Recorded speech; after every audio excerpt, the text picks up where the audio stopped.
Welcome inside Greater Zion Stadium here on the campus of Utah Tech University in St. George, Utah.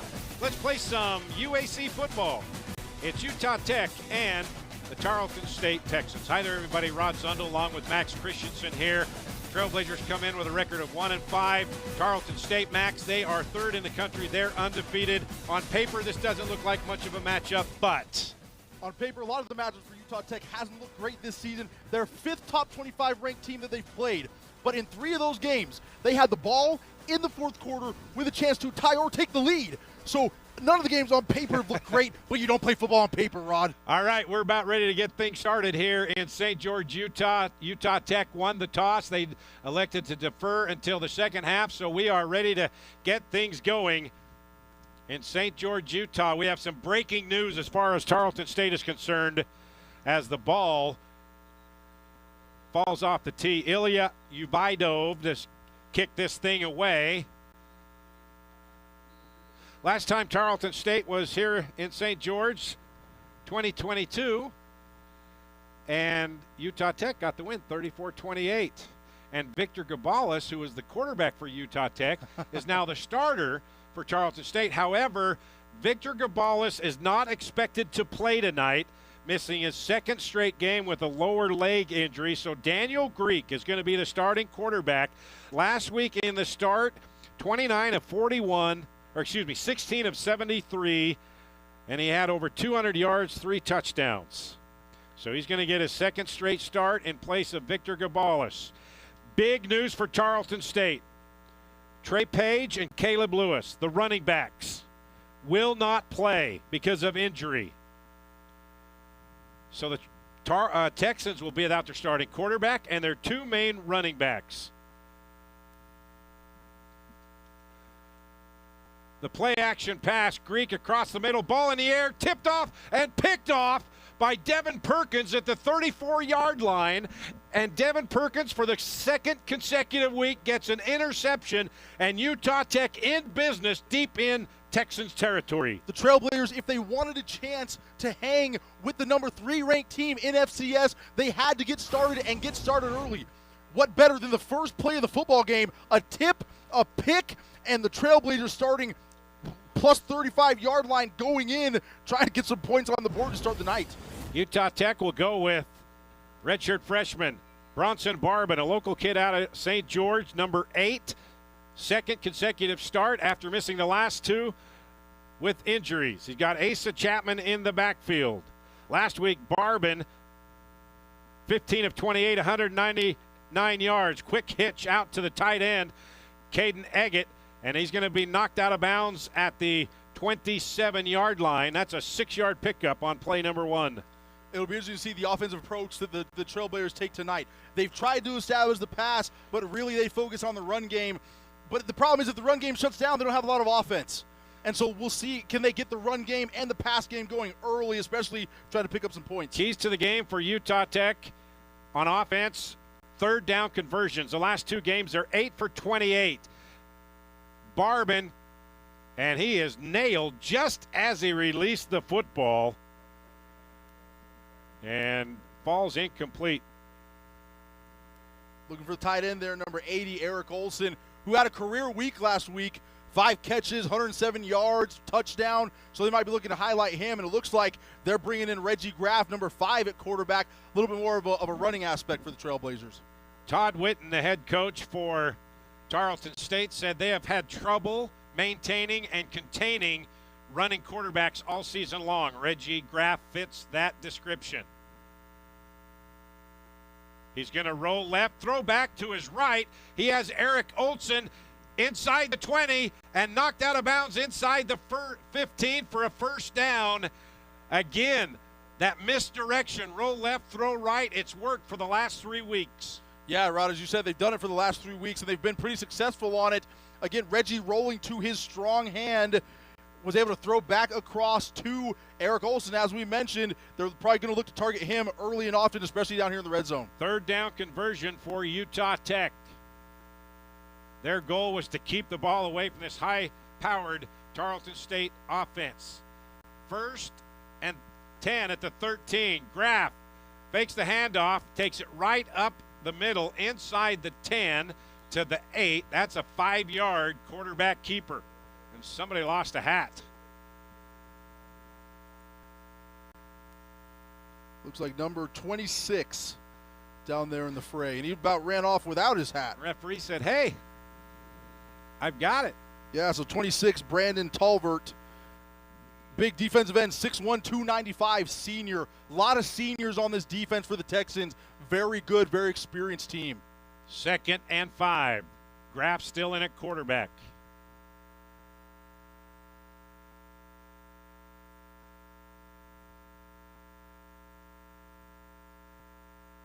Chapman to the 5. 3-yard gain. Brings up another 3rd down. It'll be interesting to see what happens. 3 yards in a cloud of dust. That's kind of how the Trailblazers like to start some different games. Let's see if they have any sort of trickery down here in the red zone. So this was one of the main keys to the game. Stay on the field and convert 3rd down. They have not done a very good job of that the last 2 ball games. Chris Street now in at running back, the senior from California, a Cal transfer. 2 tight end heavy set. Reggie wanted to throw, nobody to throw to. Reggie Graff into the end zone. 5-yard touchdown. Trailblazers take the quick 6-0 lead. Really good play by Reggie Graff at quarterback. You watch this replay. It looks like he's dead to rights. The Will linebacker, Yasir Holmes, big number 11, has him right there, but he's able to juke him out last minute and walk in for a touchdown. Trailblazers start this game up 6-0. Good seal by the offensive tackle on that right side, true freshman Matthew Snar, along with Crowley and Cade Draper on that offensive line. Ubaidov on for the extra point, and it is up, and it is good. So, quick lead for Utah Tech, 12:42 here in the first quarter. Trailblazers with a 7-0 lead over Tarleton State. We'll take a timeout.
From quarterback Reggie Graff. Ubaidov to kick this thing away, and it will sail over the head out of the end zone. So, Max, the keys to the game for Utah Tech: limit the chunk plays on defense, because Tarleton State loves to throw the deep ball, and they are quick. Yes, they got to be able to limit those chunk plays, and also on offense. They got to be able to convert third downs, right? In the last 2 games, they were 8 for 28 and lost both of those games. For Tarleton, keys to the game. Force the pass. They got to be able to force the pass, and they got to be able to feed the speed. But, as you mentioned right before the game, they lost their top 2 running backs. So we'll see what they decide to do in the run game. So it looks like their backup quarterback, Page, number 14, is in there, and he breaks into the secondary. That is James Page. He's listed as a backup quarterback. He's now in at running back, 5'10", 196-pound sophomore from Noonan, Georgia. They hand it to Page again. There he goes. Midfield, foot race to the end zone, flag on the play, and chasing him down from behind. Does he get in? Touchdown. Touchdown, Tarleton State, but this one looks to be coming back. Rod, we talked about feed the speed. Wow. There's your speed. Page coming in, the backup quarterback. Holding. Offense, number 69. There you see Todd Witten, 10-yard penalty. the head coach. First down. Tarleton State. 16th season, 120 wins and 57 losses here with the Texans. And everywhere he has gone to be a head coach, here at Tarleton State or Sam Houston State, he's had top-ranked offense, high-powered offense every place he goes. Yeah, he does a fantastic job of coaching his guys up on how to create chunk plays, how to create big plays, as we just saw. That was a simple zone read, and it goes for 70 yards for a touchdown, albeit was a hold on the play. Back him up, and we're going to redo this one. So it's 1st and 15, ball spotted at the 30. So a big touchdown run wiped off. This is going to be a pass across the middle, wide open into Utah Tech territory. Peyton Kramer. They say this guy can do it all and make tough catches. That wasn't very tough, right on the money from Greek. We just talked about it. Chunk plays in this offense, what they thrive on, right down the middle of the field. And it looks like the Texans are going to go a little bit of hurry up, like Utah Tech likes to do as well when they have a big play.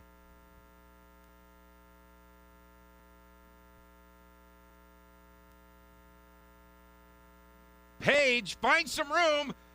20, 15, 10, and that's Bridges, not Page.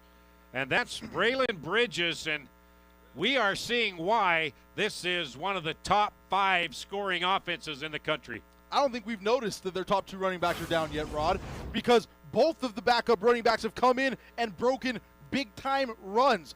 You see this play, snap, you're going to pull the guard around, seal inside, and there he goes, a little bit of a crease, and it's simply a foot race, and these guys are quick. It looks like they go 4 deep in the feed to speed, not just 2. Justin Houston knocks him out of bounds. 1st and goal at the 5.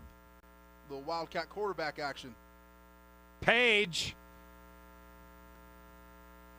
reaches for the goal line, going to be stopped at the 1. Page only had 18 carries coming into this game, and he's already taken a big chunk of them here. Yep, a little direct snap, 5 yards out. And yep, that knee was down right there at the 1. Good call by the ref.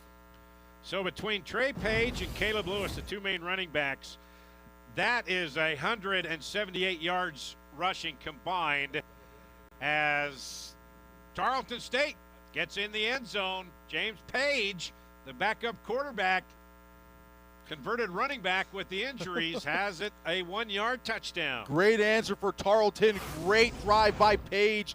This is too easy. Just right up the gut, walking in, pretty much untouched. When a running back walks in standing up, the offensive line just smiles. That's what it is. It's another day on the job. Looking to tie it up here, 7-7 here in St. George. Page usually comes in a wildcat quarterback type of a situation, but tonight he's going to have to go in as a pure running back with the 2 main guys sitting out. Extra point is good, and with 10:31 left, that was an easy, quick drive for the Texans. We are all tied at 7 apiece. Go, go, go, stop. At Intermountain Orthopedic Urgent Care, we specialize in less stop and more go. Our orthopedic specialists are dedicated to treating sprains, strains, and minor fractures to get you ready to go again. Go, go, go. For cost-effective care when you're injured, visit Intermountain Orthopedic Urgent Care.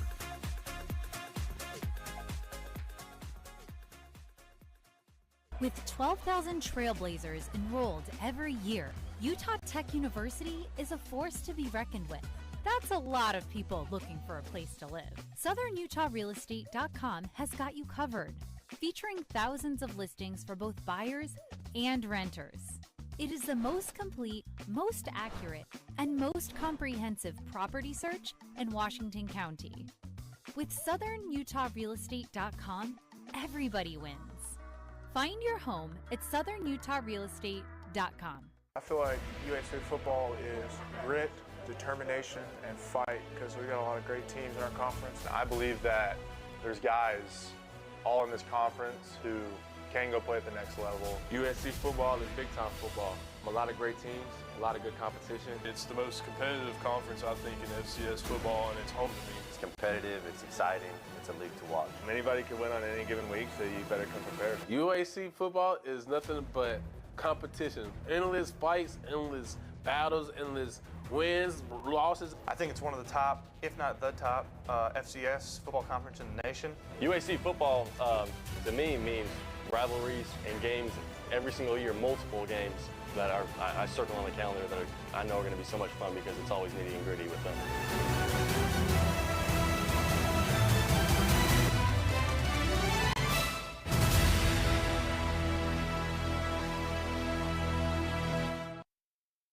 You just witnessed why Tarleton State is the fourth highest scoring team in the country at 49 points a game. 6-play drive, 85 yards. We can say, at least after that first drive, their offense might just be plug and play. You might be able to line you up at quarterback, me up at running back in this potent offense because they have a second-string quarterback, a third and fourth-string running back, and they march down the field like they were all starters. I know they're good and all on offense, but I think you're talking crazy, Tom. Short kick taken by the up man at the 22 and brought down at the 26-yard line.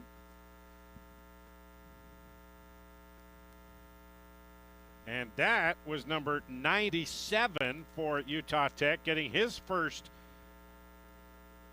return of his career. Nash Cooper, a freshman. So impact players for Utah Tech on offense, Max, Eric Olson. Yeah, Eric Olson, like we mentioned, a big target, especially down in the red zone. Career day last week against Central Arkansas, 5 catches, 107 yards, 1 touchdown. On the other side, defense for the Texans is Ty Rawls. He has 3 interceptions this year. One of those returned for a touchdown. And movement all over the place. They'll move that one back 5 yards. Offense, number 79, 5-yard penalty. Yeah, First Ty down. Rawls, number 6 foot, 220-pound senior from Alabama, Jones College transfer. He is a menace in that defensive backfield for Tarleton State. The Trailblazers have had a little bit of an issue this season, starting drives with either a penalty or a false, false start is a penalty, but just some kind of miscue on the first play of drives to put it behind the 6 early. Barban back in at quarterback, gonna throw. Slant, gets back to the original line of scrimmage. Maybe a yard after that. That's K. Neggett with the reception. Defense, number 14, lost. And He must leave on for the one tackle play. is the other number 14 on defense. And that is Angelo Anderson. Yeah, the Texans have got some good-looking will linebackers here. Yasir Holmes, 6'4", 240. Angelo Anderson, 6'3", 265. Some big athletic dudes out there.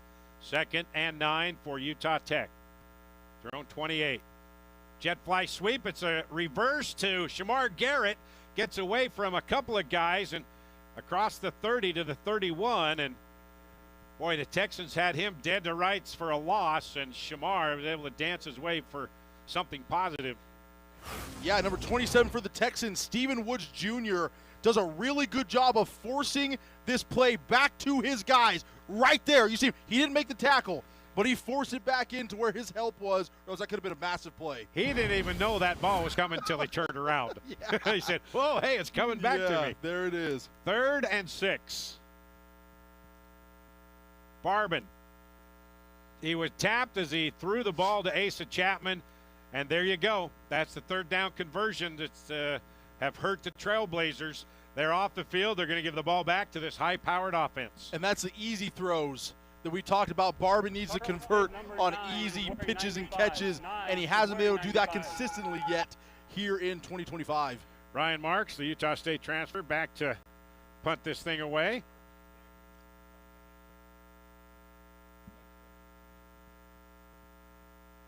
Blake Smith back inside his 25.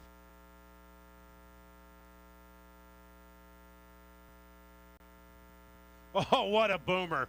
Smith going all the way back and lets it drop at the 10 and takes a pretty good Trailblazer bounce all the way inside the 5-yard line down at the 2. What a boot. Wow. By Ryan Marks. So he'll pin the Texans back right next to their goal line when we come back. 8:55 left, first quarter.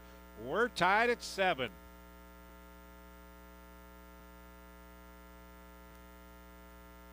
This is a media timeout.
After a rainy night last night, beautiful night here in St. George, 81 degrees, wind about 15 miles an hour.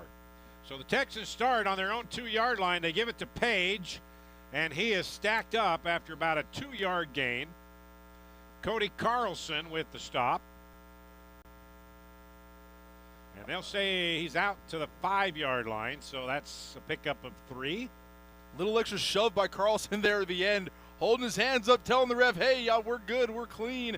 I thought the ref was reaching for a flag, so that was a close one, almost a big miscue by the Trailblazers there. Daniel Greek has only thrown 2 passes so far. He's 1 for 2 on the day. He's standing right at the goal line with Page to his right. He's going to throw. Plenty of time. Flag down. Greek knocked out of bounds near the first down marker. And we're going to have a hold, Max, and I don't think it's going to be in the end zone. That was close. Yeah, I don't think it'll be in the end zone either. Holding. Offense, number 44. Half a distance to the goal. Second down.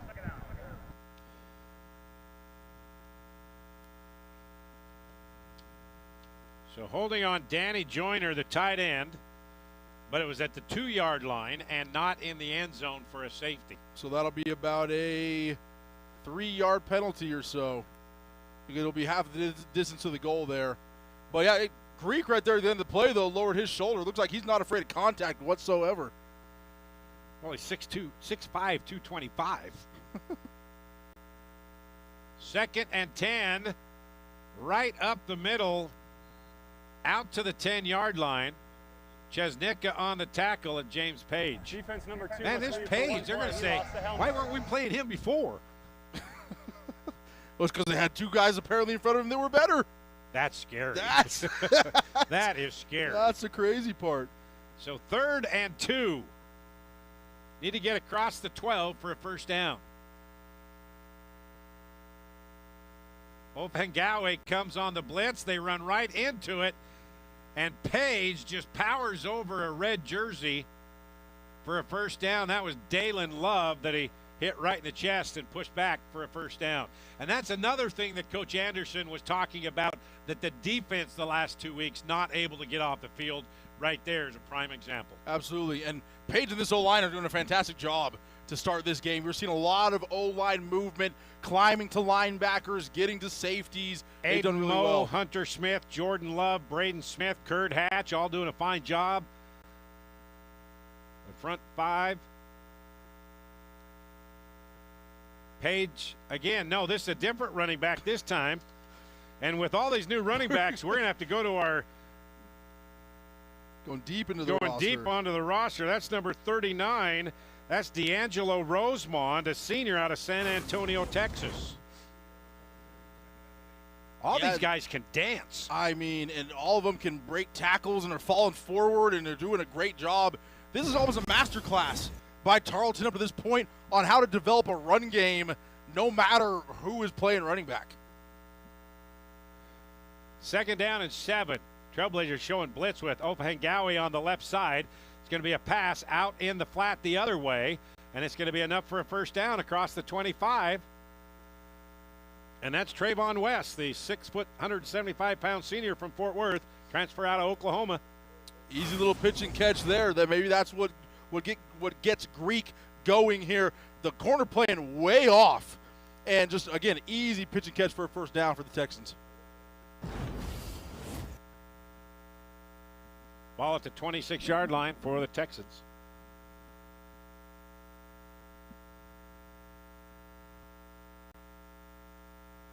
Into the secondary, still on his feet, across the 40, all the way out to the 44-yard line, D'Angelo Rosemond. So that is the 3rd different running back we've seen for Tarleton State, which would put him as the 5th string running back. And look at him dancing. Look at him breaking tackles. Look at him getting a first down and, again, falling forward, getting a couple extra yards. A lot of face mask of Utah Tech pointing right down to the ground. Absolutely. It's one thing they've worked on in fall camp, keeping your head up. So all the way out to the 43-yard line. This drive started on the 2-yard line. Greek hit as he throws, and incomplete. 2 Trailblazers had it in their hands. Justin Houston, number 1, wants to pass interference, but it was his own guy that bumped into him and knocked it away from him. Yeah, just kind of a jump ball up here, thrown pretty dang short. A chance for 2 Trailblazers to catch it, but they're fighting. Yeah, you see he gets pulled around, but yeah, that's not really consequential to the play. DeJuan Robinson had a crack at it as well, as there was good pressure on Greek. 2nd down and 10. Page breaks another couple of tackles and close to a first down in Utah Tech territory. Houston in on the tackle. And, man, this Page, he is shifty. Initially, you see these different runs, and you think Utah Tech has them balled in the backfield, but they're just not able to disengage the blocks of these great offensive linemen. Good block by the receiver, West, as well, to seal down that side to give Page a couple extra yards. 3rd and a yard.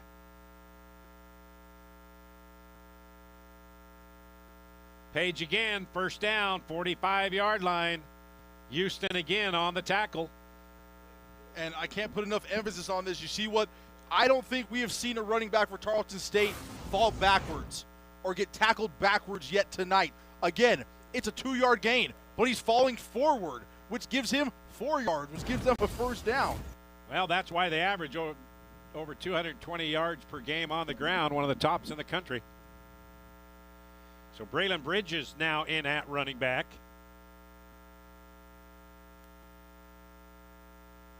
Greek pump fake, got his man down the sideline.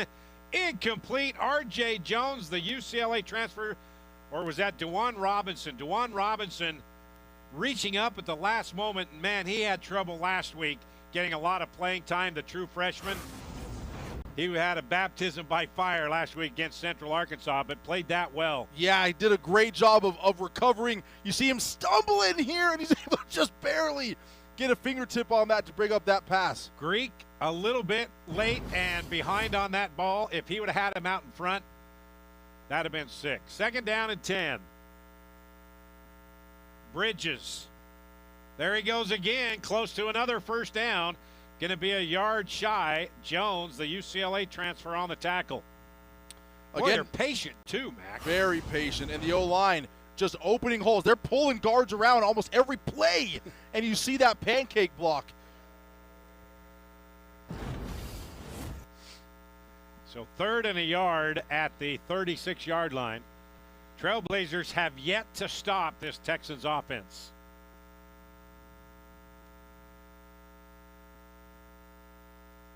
I'm guessing it's going to be a run. You guessed correctly. Bridges, first down, 31-yard line. Logan Peely on the stop for Utah Tech. It's interesting. So far in this game, you see that, when they need 10, they get 7. When they need 5, they get 6. They've just done a great job of staying ahead of the chains.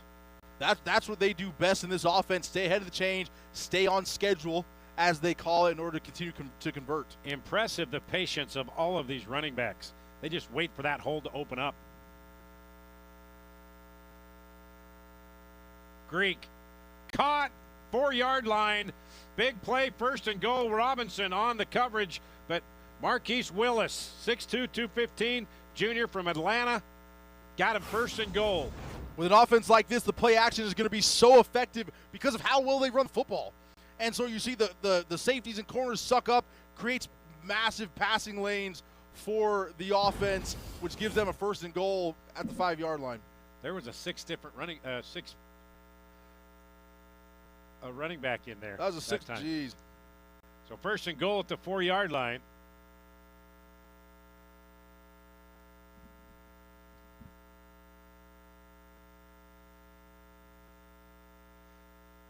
Stopped in the backfield. Nice job that time by the Trailblazers. They got in the backfield just as the ball carrier got to the football. That was Brandon Jackson, the freshman from Dallas. Yeah, big number 90. For the first time all night, we're seeing a running back go backwards. We're seeing a tackle for loss. That's a massive play for the Trailblazers. They've had somewhat of a bend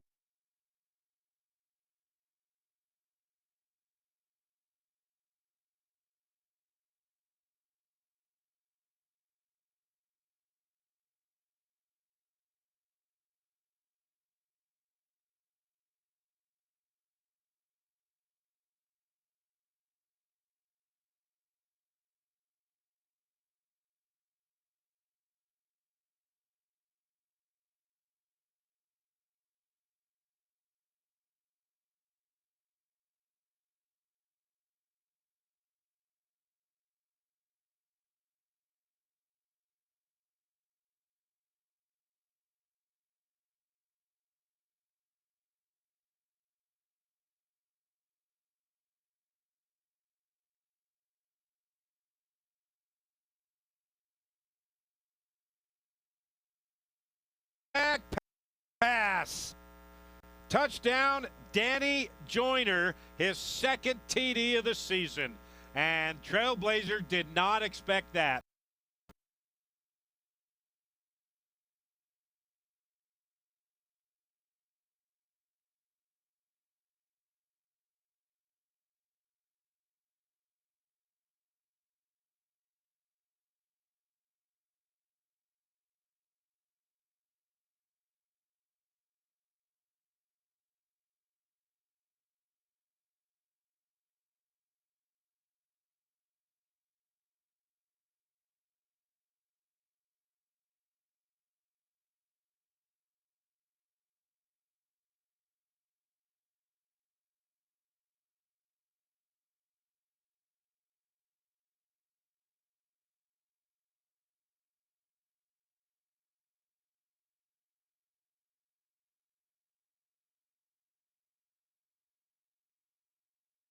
think about the time that they've chewed up, how methodical they've been, which is how they run the football.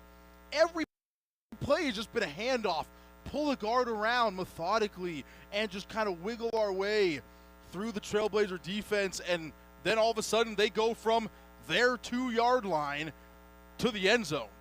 And all of a sudden you look up and it's 13-7 with 10 seconds left in the quarter. That was about an 8.5-minute drive. Wow.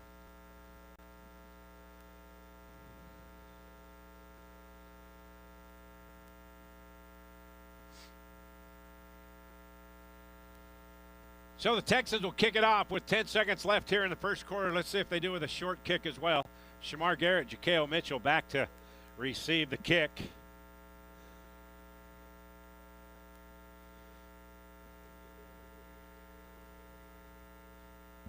Corbin Poston will do the honors on the kickoff. And, boy, that is a high pooch kick, and it's taken by Mitchell. And good coverage on the kick coverage team that time to allow that to only be brought back to the 27-yard line. That is a really, really good kick. He's giving the guys a chance to get that every time.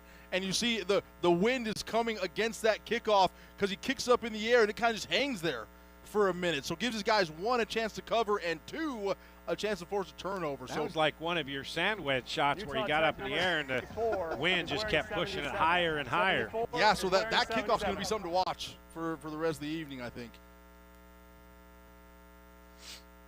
So Trailblazers have it, 8 seconds left here in the first quarter. 1st and 10 at their own 27-yard line. Reggie Graff now in at quarterback. Garrett in motion. And he hands it to Garrett. And he's going to lose about a half a yard. And with that play, we'll come to the end of the first quarter. We head to the second quarter here in St. George, Utah. And Tarleton State, after trailing 7-0, now have a 13-7 lead.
The wind here in St. George really starting to whip up now, and the Trailblazers are going right into the teeth of that wind. It's well over 20 miles per hour as they have it second down and 10 to open up the second quarter. Across the middle, caught by Shamar Garrett out to the 45-yard line, and that is an 18-yard pickup. Bronson Barbin to Shamar Garrett.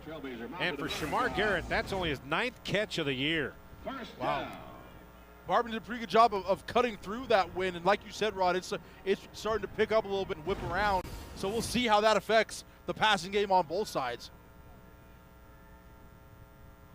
First 30 seconds of the second quarter, 1st and 10. Again, the slant pass caught. Strong hands, Eric Olson, first down. 13-yard pickup. Two good passes by Barbin to start off this series, making it look easy when it shouldn't be that easy. Chapman, nothing doing there. Good job by that interior defensive lineman. Yeah, not a lot of push up front for the Trailblazers on that run play. Good job by the big boys up front in white, just holding their ground. James Turrentine, 6'1", 305-pounder there, big number 97, holding court right there. And with this defense, just with one safety, Trailblazers are trying to find the quick seams, and now they've gone to they've kind of gotten kind of looks like a cover one, but Max, they're trying to find the seams, and this time they're trying to find a little seam for a running back, and Chapman nowhere to go. No. But talk about this defensive setup. Last week, the Trailblazers went against Central Arkansas. That was Chris Street on the run, but they had 2 free safeties, and they exploited that by getting some big chunk plays down the middle. Different setup here with the defense of Tarleton State. Yeah, you're not going to get a lot of stuff right down the middle against the Texans, playing a one high safety who will sit right in the middle of the field. So you got to be able to go sideline to sideline, hit some stuff outside the hashes, even outside the numbers, in order to throw them off a little bit. Now it looks like they got 2 safeties lined up right there. Reggie Graff on the option. First down inside the 30 to the 28-yard line, and that's an 8-yard run. Reggie Graff, he now has 18 yards on the ground. And the QB power with Reggie has been possibly the Trailblazers' most effective run play this season, would you say? Yes, and Todd Witten, the coach, he said they've had trouble containing a running quarterback all season long. Take away that game at Army where they won in overtime. Which that's what the irony in that is pretty sweet. With them having a running, that's all they do is run quarterbacks. Barbin back in at QB. Eric Olson in motion now sets up on the left side. The little option, Chapman makes a move. Asa Chapman got a first down. 11-yard run to the 17-yard line. Move the chains of the Trailblazers now, getting some rhythm on offense. They're in the red zone. First down, Trailblazers. Pretty good job by big number 77 in red and 59, getting out there in front for Asa to kind of grab their jerseys and follow them down the field. First and 10, 17-yard line. Chapman, boy, he is just caught. Somebody came in from that right side and just flew in there and slowed him down for his buddies to come and help out with the tackle. It looks like Tarleton State is pretty determined on stopping at least the running backs when it comes to the Trailblazer run game tonight. That was Josh Griffiths, 6'4", 282, coming from the left side.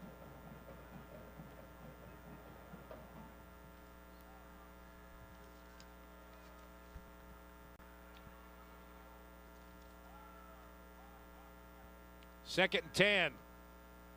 Barbin. And Chris Street just as well. He didn't catch that ball because he was going to get pounded that time by 27, Stephen Woods.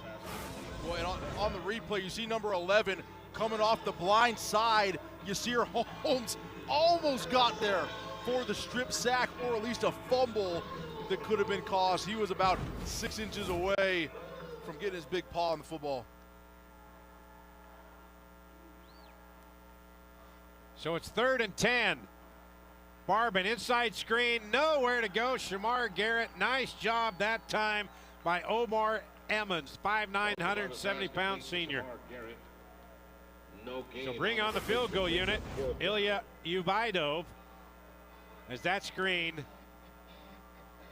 Evans was in between 3 or 4 red jerseys and just outplayed him. Utah Tech, again, 1 block away from that being a big-time play for those guys. 35-yard field goal by Ubaidov. And that's good.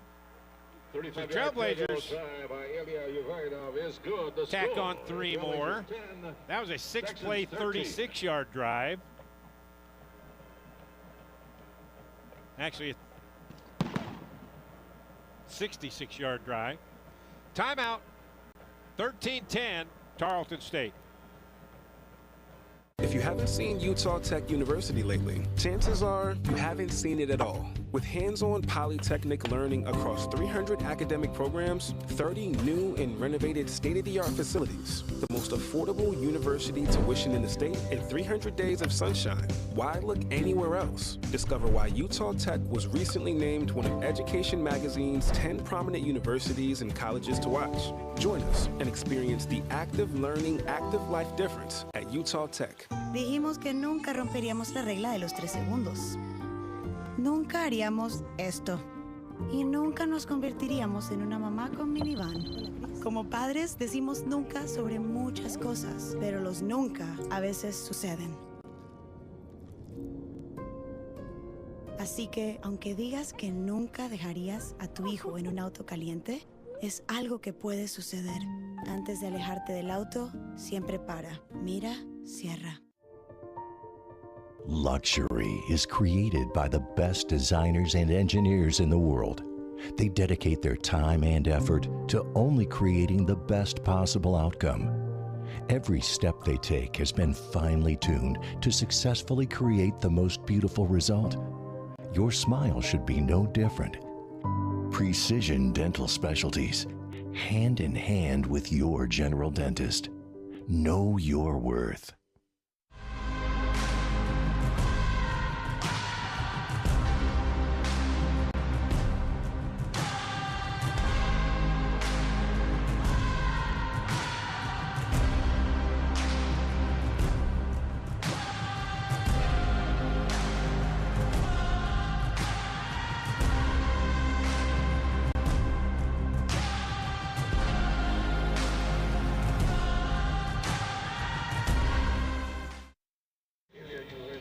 Five-yard field goal, Ilya Ubaidov, and the Trailblazers cut the Texans' lead to 13-10.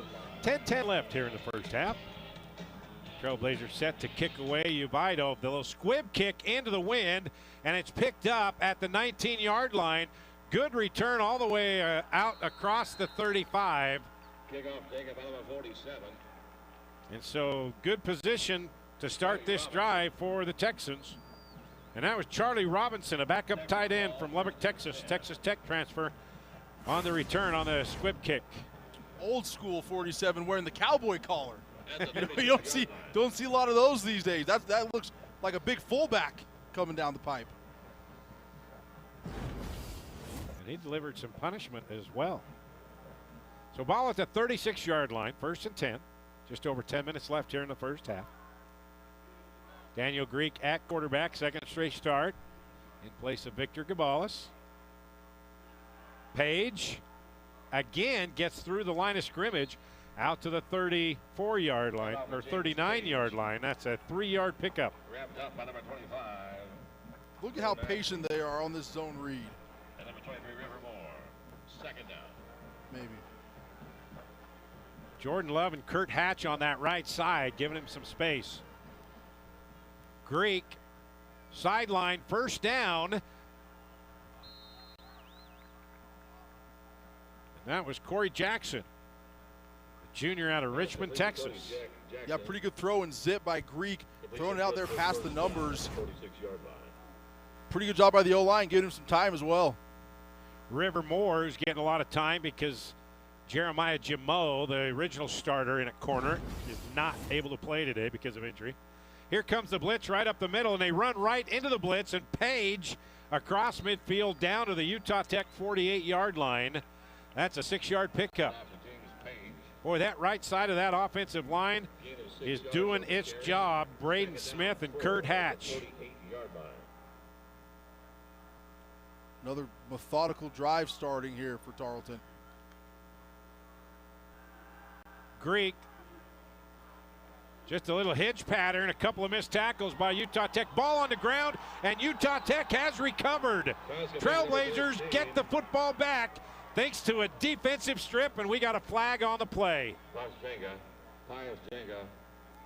DeJuan Robinson comes away with the football. And he stripped the football as well. And they may be getting Utah Tech for pulling people off the pile.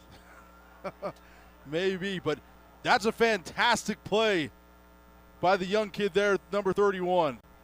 I believe it was Peyton Kramer with the catch. And he got gang tackled.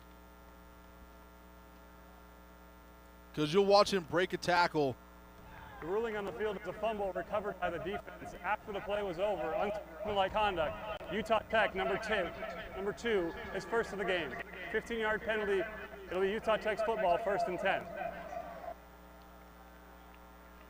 So an unsportsmanlike conduct penalty on Utah Tech. They'll move it back, but they'll have the football. Yeah, you watch replay here. 13 is going to catch this football. Break a tackle from number 1, Houston.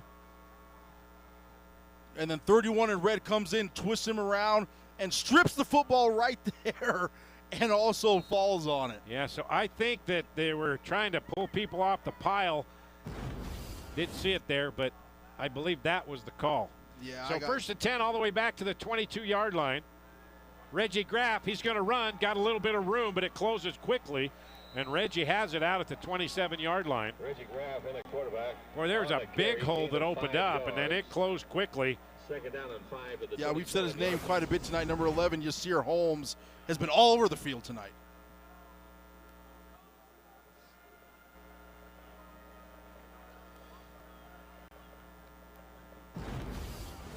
Gain of 5, 2nd down.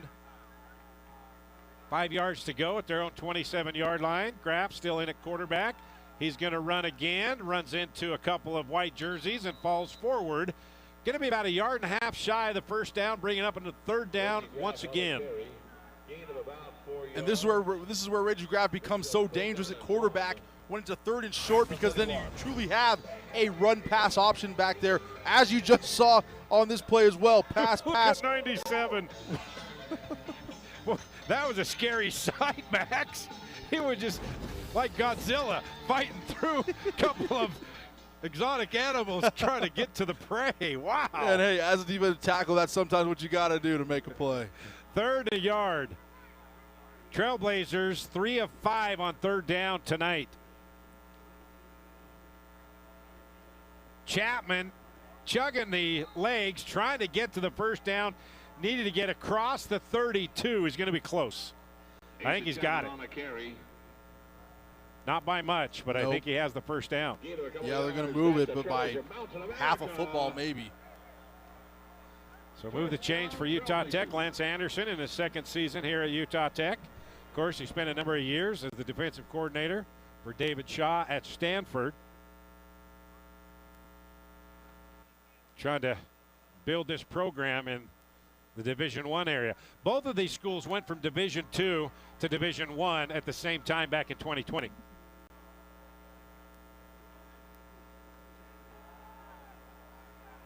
Quarterback keeper, that's Bronson Barbin. Good run by Bronson.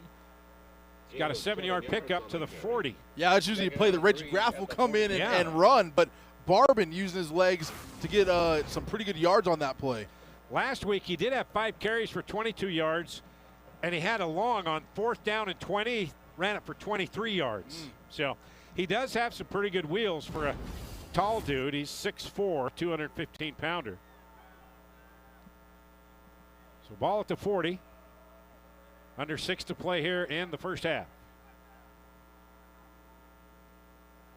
Chris Street, nowhere to go. Nice job inside there by the Texans. And loss of 1 yard on the carry. Once again, I sound like a broken record. The guy didn't make the tackle, but he was there. Number 11, Yasir Holmes. And Josh Griffiths as well. 6'4", 240 is going to show up on your screen right there forcing it back in, and as you said, number 10 as well. Josh Griffiths, 6'4", 280. Pretty good defensive tackle. 3rd and 4. Trailblazers 4 of 6 on 3rd down. Barban across the middle, incomplete, miscommunication. Josh Rillos was wide open at midfield, and Barban just couldn't connect with him. Yeah, got hit as he threw again. Number 10, Josh Griffiths, causing the pressure, beating the left tackle there, and just hits him right. Tarleton State number 5 is wearing 95. 5 is wearing 95. That's one of those throws that Ronson Barban likes to look back on and said, okay, you know what? Got to have those. Yep. Trailblazers can't hang on to the football, so they're going to give it back to the Texans with 5 minutes left. Ryan Marks back to boot this thing away. That's the second high snap he's had. This is returnable, but great coverage by the Trailblazers. Devin Perkins and Jakeo Mitchell down there. And nice job on the coverage team. Timeout, 4:55 left. 3-point lead for the Texans. Tackle on the play by Devin Perkins.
Tarleton State takes over 1st and 10 at their own 28-yard line, leading 13-10 over Utah Tech. Page hit just across the line of scrimmage, but Max once again doesn't go down on the initial hit. I believe that was Logan Peely that got to him first, but he kept going. Yeah, keep those legs churning along with his offensive linemen, and they're able to, again, churn out 4 or 5 yards when it should have been a gain of only 1 or 2. 2nd down and 6. Greek to throw, going high up for the reception. 1st down out the 42-yard line. That's Marquise Willis. Greek pass complete to number 7, Marquise Willis. Willis' 2nd catch of the night. Greek's done a great job of throwing those footballs to the sideline, where only his guys are going to get it. And for some reason, Utah Tech's playing a little off cover, a little soft coverage there, giving them room and time to throw. Juwan Robinson, the freshman from Las Vegas, on the coverage. Page again, trying to get to the edge, but good job again. They had him wrapped up, and he gets away from the initial hit. That was Devin Perkins. This Page guy cannot be brought down on the first hit. Well, and he's down on the ground right now, and he's their 3rd-string running back, Rod. So you don't want to see this. If you're a Texans fan, the medical staff's going to come out and look at him. going to be a little bit slow to get up, but they're already down 2 running backs. So we'll take a timeout as they attend to Page. He is up and walking. That is good news for the Texans. Timeout, Texans by 3. My name is Teresa Barber. I was in the United States Navy, and I served overseas in the Middle East and Africa. Early on in my career, I had a commander that taught our suicide prevention training on a Friday afternoon, and the very next day, he took his own life. 90% of suicide attempts involving a gun are fatal. You don't know how much somebody can hide what's going on inside their head. Store your guns securely. Help stop suicide. That's hilarious. We are roofing. We are roofing is to fix roofs. Replace old roofs with new roofs. Up there. See this? The use of lather. Tiled and shingles. Who thinks it? Let our family take care of your family. We are roofing. In the UAC, we value sportsmanship on the field and in the stands. We take pride in playing fair and being honest. We honor the game by showing respect for our opponents, the officials, the fans, and our team. Great sportsmanship is about taking ownership after a loss and being humble after a win. We want you to team up with us by staying positive on the sidelines. Because great sportsmanship is what unites us. We are United Athletic Conference. Go, go, go, go, stop. Go, go, go, stop. At Intermountain Orthopedic Urgent Care, we specialize in less stop and more go. Our orthopedic specialists are dedicated to treating sprains, strains, and minor fractures to get you ready to go again. Go, go, go. For cost-effective care when you're injured, visit the Intermountain Urgent Orthopedic Clinic.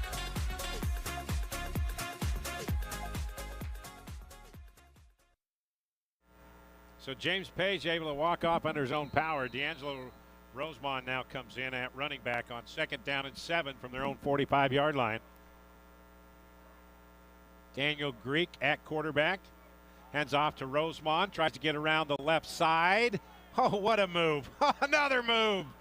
Breaks a tackle, and Trailblazers are either doing a lousy job of tackling or these guys are just greased up because they are not being caught. I think it's a combination of both. And look, you got somebody on the Trailblazers face down on the turf. That doesn't look great, but the confidence in these running backs that the Tarleton coaching staff has to continue to hand the ball to your 3rd, 4th, and 5th string guys. Very impressive. Wow. Trailblazers just cannot bring these guys down without the help of 3 or 4 guys. And I can't see who it is down on the field, but they are taking extreme precaution. That's Brevin Chesnicka, the transfer from Northern Arizona. And they are now rolling him over, so that's good news. Lance Anderson, head coach, looking on. Brevin Chesnicka coming over from Northern Arizona, this junior from Glendale, Arizona. And he's now sitting up, which is good news.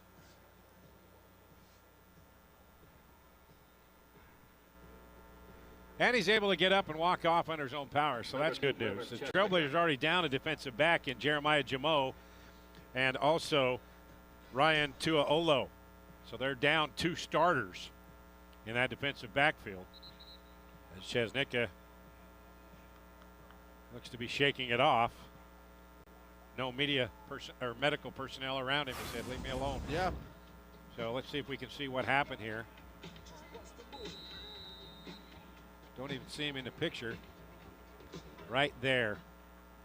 Looks like he got his head just kind of rocked back a little bit as he reaches back for his head. Maybe a stinger type of a injury. So it's 1st and 10 at the 40-yard line of Utah Tech. Plenty of room right up the middle. Rosemond tripped up by R.J. Jones, or he could have got a lot more. And that's a 1st down, 13-yard pickup. Looking to make a house call there. 39 trying to hit his head on the goalpost as he ran to the end zone, but barely tripped up. It's only 5'8", so we'd have to jump high to hit his head on the goalpost. Now Rosemond tried to dance his way out of trouble. R.J. Jones says not this time. Robinson as well, and Dalen Love there to help him out. There you see Rosemond head out. He has over 50 yards rushing. Second down and 8 at the 26. Second down and 8, 2-yard pickup.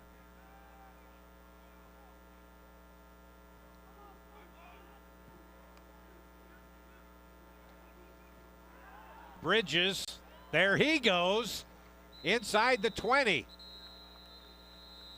So, musical chairs in that backfield, doesn't matter. They're still getting big chunks. Yeah, they're just doing what they do. So patient on this handoff, which is hard to get the linebackers to come up and fill the holes in the defense. So we've come to the 2-minute timeout. 1:59 left, and it's Tarleton State 13 and Utah Tech 10. Visit utah.tech.evenue.net.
There you see in the background some dark clouds hovering over the outskirts of St. George. Hopefully that'll hold off for about another 2 hours. And last night, we had a light show with thunder and lightning and a lot of rain. We need it though. So it's 1st and 10, 17-yard line, 1:59 left here in the first half. Greek to throw, going to the end zone, and is it caught? Touchdown, Tarleton State. Marquise Willis. It looked like right there at the tail end in the back of the end zone. Number 7 in white got his back foot down. I think that's a pretty good call in real time by the referees. Let's take a look at the replay. The line judge could not do it. He pointed to the back judge, and he made the call. Here, we're probably going to get a great look at it. Only needs 1 foot down. Yep. Previous play is under review. They're going to review it, and we'll review it again. But that was a great throw by Greek, and Malik Willis 6'2", and he used every inch of it. Great throw, and even a better catch to be able to make that happen and convert that touchdown. And I think this is going to be pretty hard to overturn. Call on the field is a touchdown. Greek to Willis, and we're going to get another crack at it and a look at it here to make sure. We'll see what the officials are seeing.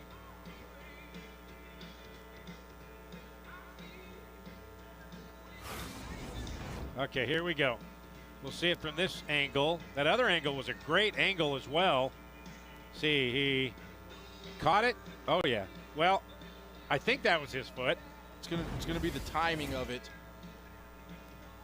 It's almost simultaneously. You see him catch the ball and his right foot come down. Which, like as I said, it's gonna be almost too close.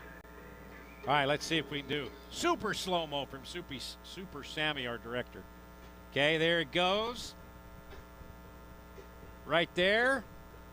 Oh, yeah. Yep. Yeah, I think they're going to call that possession by that time that one foot was down. That was perfectly executed, in our opinion. Oh, and there you see all of the replay officials up in the booth getting all the good looks.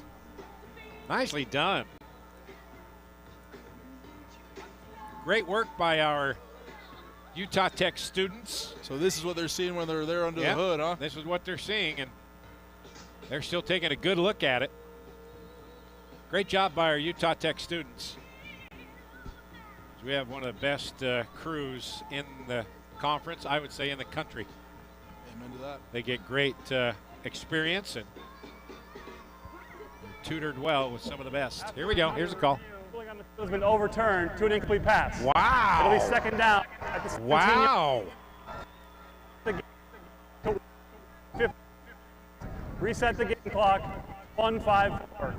1-5-4. So apparently he did not have full control of the football. At the very least, I thought it would be too close to overturn. They would just say, hey, the call stands, or it's upheld, or whatever language they're using these days. Second down to 10 at the 17. So maybe he didn't control it all the way through the catch, maybe. Or they maybe felt like he didn't have complete possession of it. So, anywho, second down and 10. Bridges in the backfield. He's got it. Trying to get outside the left edge and cuts it back in again. Another trailblazer face plants into the turf. As these running backs, they are just not able to be tracked down by the first trailblazer that comes their way. And speaking of running backs, here comes our 14 Page back in the game to see if he can punch in the end zone. So here we go again, Max. We'll check out that again. It's like right there he caught it. We can't see, but maybe he didn't hold on to it. Maybe he bobbled it just a little bit. But it's still now first down and goal at the 7.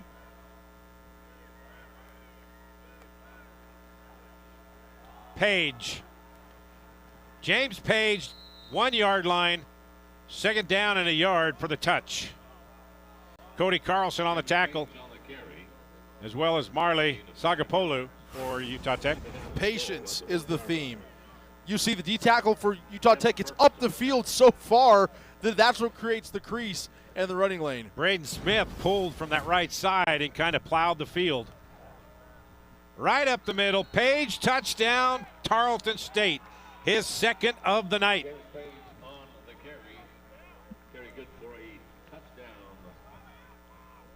So the overruling of that touchdown does not matter, other than the stats for the quarterback and the receiver.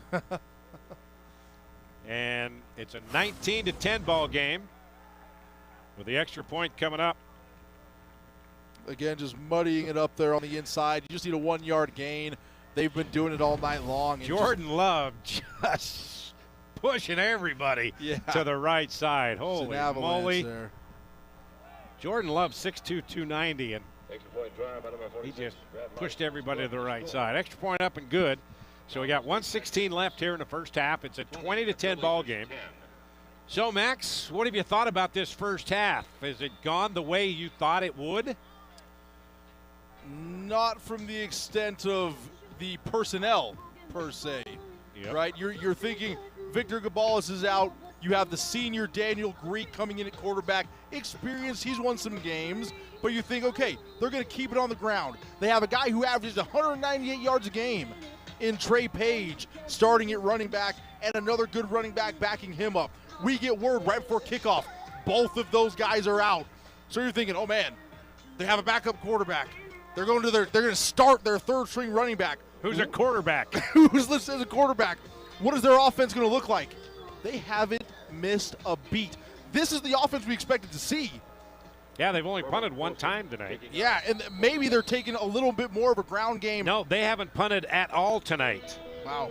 Yeah. And this time Poston kicks this one in the end zone. First time he's gone deep here in the first half. And he's got the wind to his back there as well. That's true. Okay, so the Trailblazers are a really good football team at the end of the first half. They are able to put drives together in the final 2 minutes of the first half. Not a lot of time, $1:16 left. They still have all 3 of their timeouts remaining. But this is where they've been most successful in the final minute and a half of the first half. Let's see what they can do. Bronson Barban out at quarterback. Sends 2 receivers to the left, 2 to the right. Chris Street in the backfield.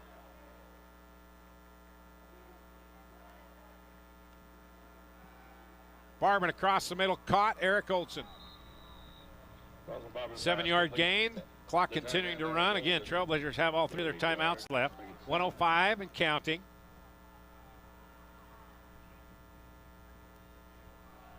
Barban low throw caught. Shamar Garrett first down out to the 42-yard line. And Max, when the Trailblazers go to this hurry-up tempo offense, they are tough to stop. They seem to do pretty well. And timeout now on the field. The judge coming from the far side. Timeout. I think we're going to have a timeout. It's under review.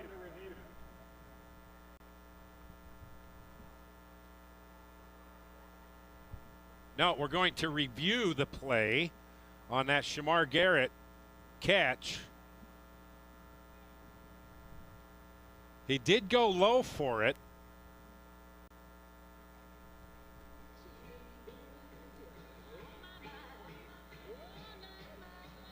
Didn't see any response from Tarleton State in the backfield.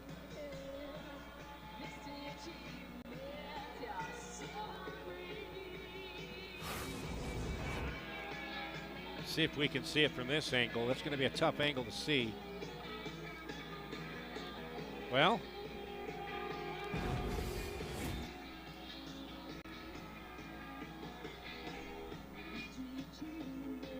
that's what they're looking at.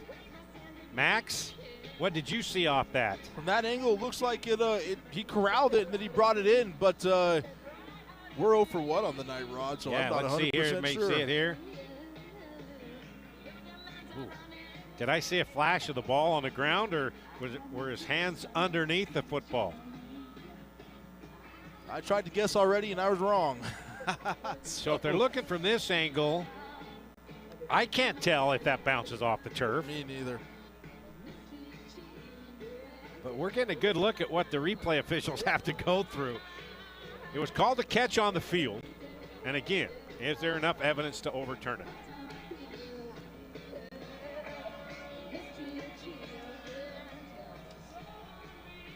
Referee today, Zachary Erdman. And the teams are lined up, and the referee hasn't even finished his review yet. And both teams out lining up ready for the play. And you see the referee all the way down here at the 14-yard line while the teams are out lined up, and we're going to get the call right now. After review the field of a sub-half, please reset the clock to 1:58 seconds. It'll start on my signal. Excuse me, 58. So the catch is going to count. They just need to reset the game clock there, I think. That's what, more than anything what they were looking at was where the clock needed to be. So right now, 58 seconds left on the clock. That's good. I think that's where they're going to keep it. Tarleton State will not be charged. And the clock stopped momentarily for a first down. And now, I assume they're going to roll the clock once again. Nope. 1st and 10 at the 42-yard line, Trailblazers. And we have another stoppage in play. Wow, this game has come to a screeching halt all of a sudden. We were cruising right along. Yeah. So 2 seconds ticked off that clock. So maybe they're trying to figure out, should they have rolled the clock because it was a completed pass. Yeah.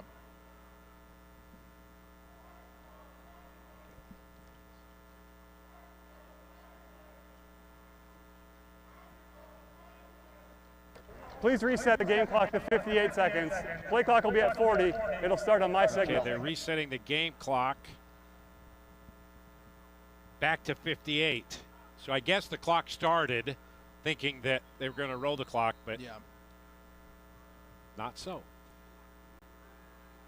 Barbin down the sideline. Eric Olson caught and knocked away at the last moment.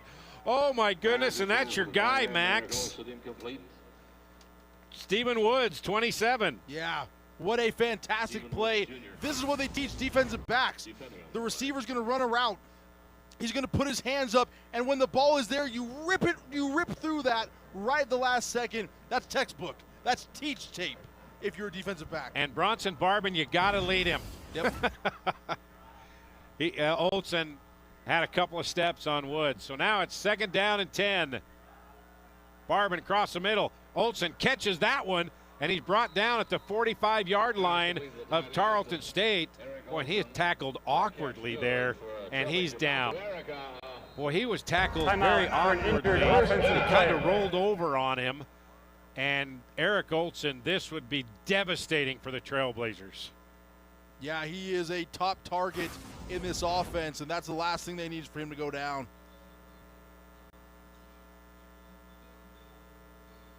Oh, the right ankle. And he's walking off with some help now. Man, oh man. Eric Olson, local star here out of Desert Hills High School in St. George, had a career-high 107 yards last week, and he was one of the impact players for this game. And yeah, just like Tarleton State losing Page, that's tough for the Trailblazers to watch. Hopefully he's okay. Straight to the medical tent here on the sideline. So it's 1st down and 10 at the 45-yard line. Barbin had his guy open, Josh Rillos, and just overthrew him by about 2 lengths of Rillos. Yeah, he's going to want that one back. I mean, just wide open on the sideline. You're able to get a 1st down and stop the clock. Just kind of got away from that it. one. Yeah. Well, the wind is right in his face, about 20 miles an hour, so you kind of have to judge that too. Yeah. But it brings down 2nd down and 10 at the 45. 39 seconds left, still 3 timeouts remaining for Utah Tech. Across the middle, Shamar Garrett gets plastered, stays on his feet, going to be about 3 yards shy of the 1st down at the 38. I would assume Utah Tech would take the first time out here, and they do. Is that Woods again, who face-planted Shamar as soon as he caught that football? I think so. Man. So there you see Eric Olson getting that left ankle retaped. 32 seconds. Max, it looked like he's trying to just retape him and get out there again. As he should. That's a tough young man right there. And he knows that he needs to be out on the field for this offense to try and chug down the field. So 32 seconds remaining. It's going to be 3rd down and a long 3. On the night, Utah Tech 4 of 7. But Tarleton State, they're 4 for 4. And that's on the difference. 3rd down.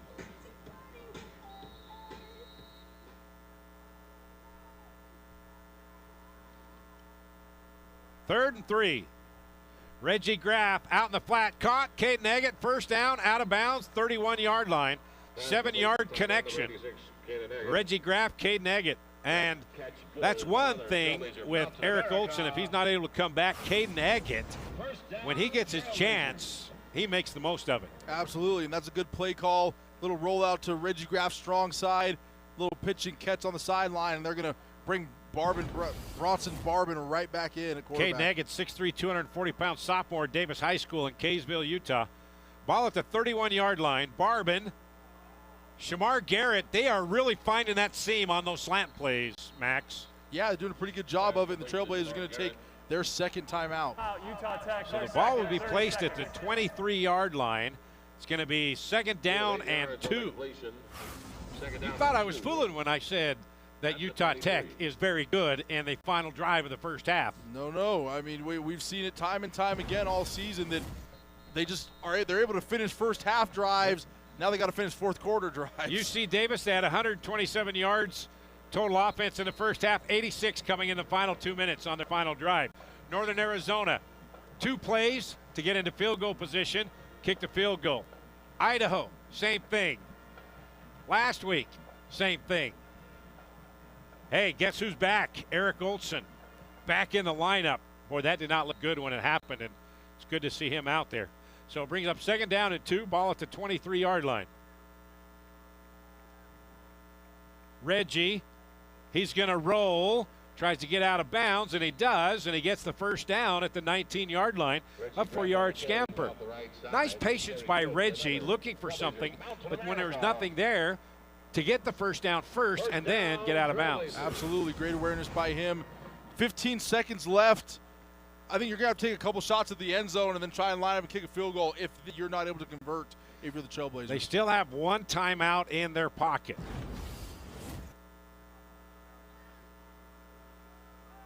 Barbin to the end zone, in and out of the hands of Shamar Garrett. He had a touchdown, but he was going to get sandwiched between a couple of Texans, but that's one that you would expect to catch. And Barbin came up hobbling on that play. He's going to limp himself off the field to the sideline. That could be something they're going to bring Reggie in.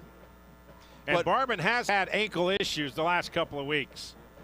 That was a perfect pass. Shamar Garrett, that's the one he should have had. Yep, great throw. He must have just got rolled up on there at the end. Blake Smith had a chance to smack him there. Reggie Graff caught by Josh Rillos on the sideline, knocked out of bounds, but they're going to say he bobbled that. Oh, my goodness. He came down with it, but it did look like he bobbled it for a moment. Oh, that's a catch. Oh, no, right there. He lost it at the end. He had it, and when he hit it, the ground. Yeah, you got to complete the catch to the turf. He snow-coned it, on the tip of the football, but it bobbled when he came down out of bounds. And that was a great play by the defender, too, coming over, make sure that he did get a hold of it. Watch right here. Great camera work. Has it and doesn't have it. Blake Smith right there laying the boom. Yeah. And making sure that he didn't get it. But a great attempt. Great throw by Reggie, too. Absolutely. So that's going to bring up with 6 seconds left. Trailblazers don't have a timeout left. Is that enough time to fade to the corner of the end zone with Eric? I think they're just going to kick the field goal right now, if I had to guess. Ubaidov is out on the field. Now he's going into a stiff wind, and it's not just straight into his face. It's kind of going from right to left. So we'll see if he has any kind of adjustment. Ryan Marks, the holder, at the 27. This is a 37-yard field goal. Ubaidov, the Russian Rocket, trying to get the Trailblazers to within 7. And he does. The Texans saying no good, but that was way above the goalpost, and it went down the left side. And so a 37-yard field goal, Ubaidov. And with 1 second left in the first half, it's back to a 7-point Tarleton lead. Yeah, pretty good try by the Trailblazers. Just didn't leave themselves enough time to try and take a couple shots at the end zone, and they were able to get some, right? Shamar Garrett should have had that post route for a touchdown. Had one down the sideline that could have been caught. Lance Anderson, it's a fine line, he says, between winning and losing, and they've had chances. They've just not been able to take advantage of them and finish it off. Right there, perfect example. Utah Tech, great drive to end the first half. Had the ball in the end zone in their hands and couldn't hang on. In really all the games but one this season, every point and every blade of grass has counted for the Trailblazers. So they might look back at this one again and say, hey, if we score a touchdown at the end of the second half instead of kick at the end of the first half, instead of kick a field goal, might be the difference in the game. Yeah, every point, every blade of grass, every fake blade of grass.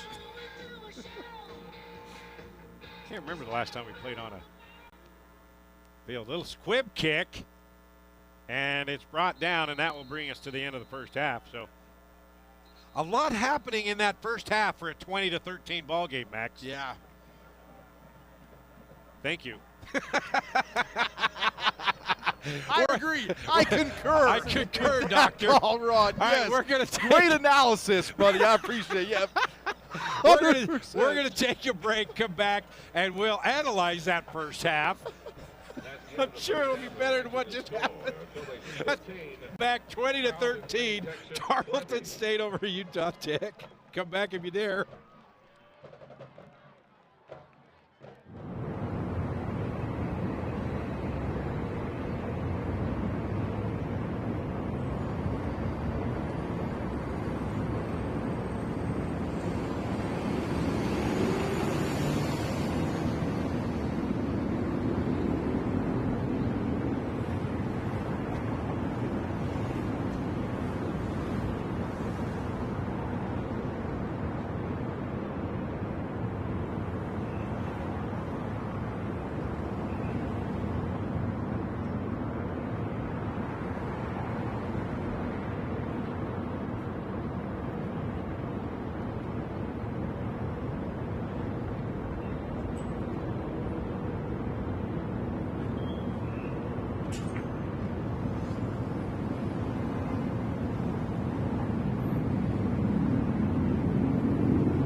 Halftime here in St. George, Utah. Tarleton State, third-ranked team in the country, leading Utah Tech 20-13. Rob Zundel and Max Christensen here.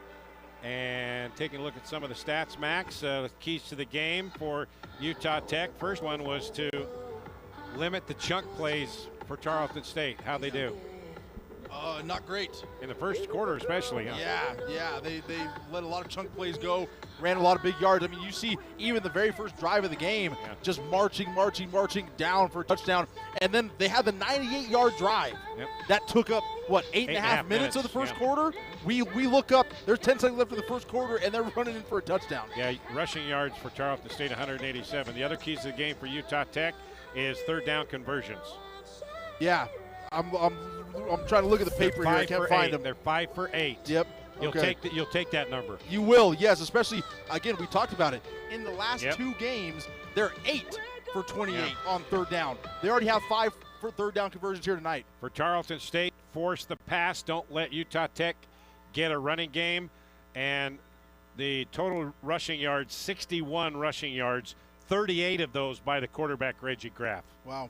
And that's what we've seen a lot this year is that Reggie Graff's pretty much been their leading rusher. He's been their most effective guy. It's not great if you're the Trailblazers when you need 10 guys in a formation to block in order to get some yards, but they are effective at it. Trailblazers averaging only 3.8 yards per carry on the ground. And also feed the speed. We thought it was going to be the 2 running backs, Page and Lewis, but with those both out, bring on Page, Rosemond, and Bridges. Still a lot of speed there to be fed. We had to go deep into the roster in order to find a couple of these guys' names, and it hasn't mattered. They literally have not missed a beat in this run offense. 284 total yards for the Texans, 170 for Utah Tech. Halftime at 7-point lead for the third-ranked team in the nation, Tarleton State over Utah Tech.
Alan Havea, outside linebacker here at Utah Tech.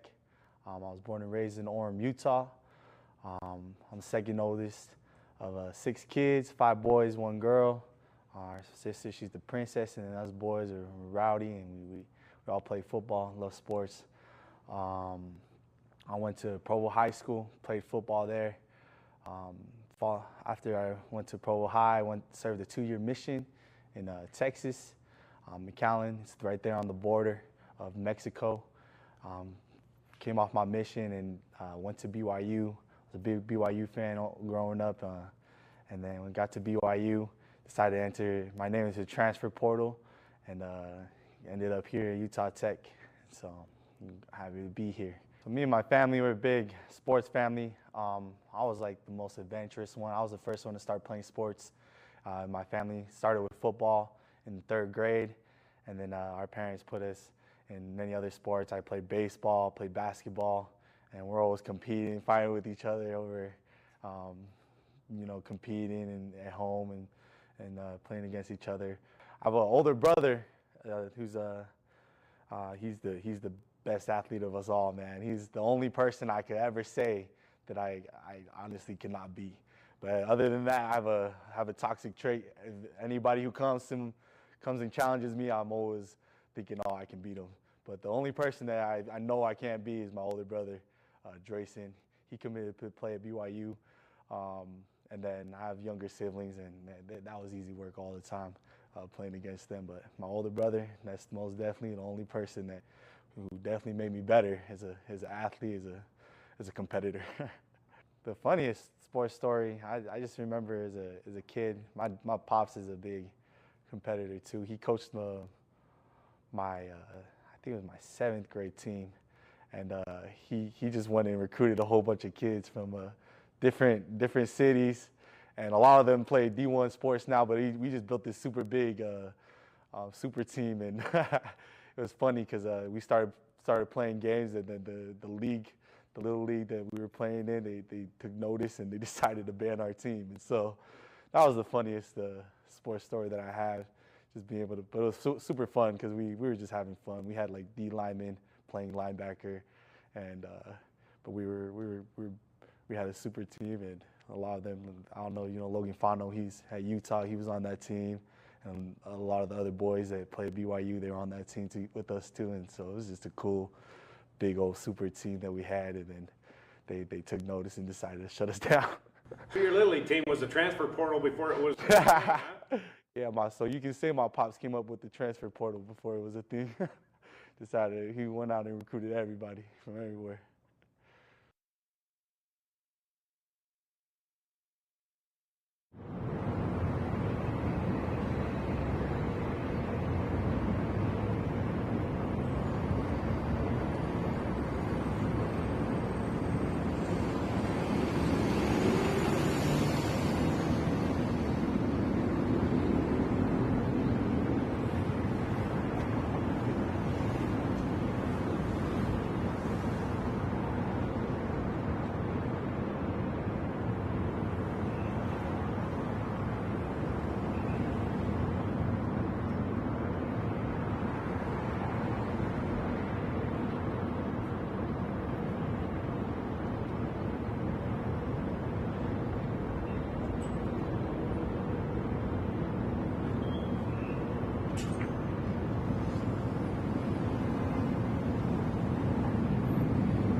Halftime here in St. George, Utah. Tarleton State, the third-ranked team in the country, with a 7-point lead, 20-13 over Utah Tech. Rod Zundel, Max Christensen, the third back here. And Max, the adjustments first for Tarleton State in the second half. There's not a lot for them to adjust, Rod. I mean, pretty much you just keep pounding the ball. Keep pounding the football until Utah Tech can stop you, right? And just keep converting on third downs, doing all the things. They're doing well. Maybe stop the QB run game. That's about it. For Utah Tech, adjustments for the second half. Keep converting on third downs, find a run game, and finish drives. Being able to get more points. Like we said, we saw the end of the first half. They've settled for a field goal instead of a touchdown. Right now, that's the difference in the game. All right. That's the halftime adjustments that Mr. Max here says that should be made for both teams. We'll see what happens in the second half when we come back. Second half kickoff, Trailblazers and the Texans.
Here. Utah Tech won the toss. My mic's not working. Back here in Greater Zion Stadium to start the second half. My mic isn't working. Utah Tech receives the second half kickoff and are going to come down and see if they can try and tie this football game or if the Texans can get a stop. Tell me in my ear if you can hear me when I start talking.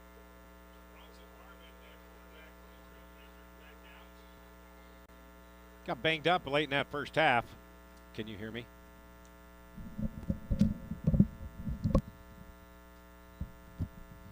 And we have motion and false movement. Start. It's going to be a false Offense. start on Utah Number Tech. 79. 5-yard penalty. First down.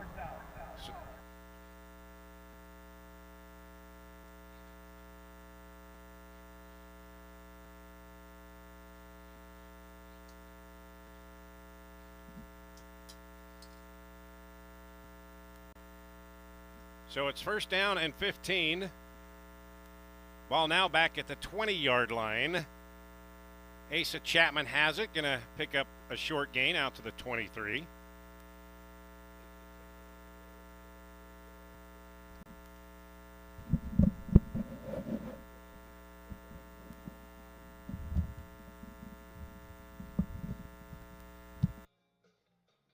Down and 12. Can you hear me? I can't hear my...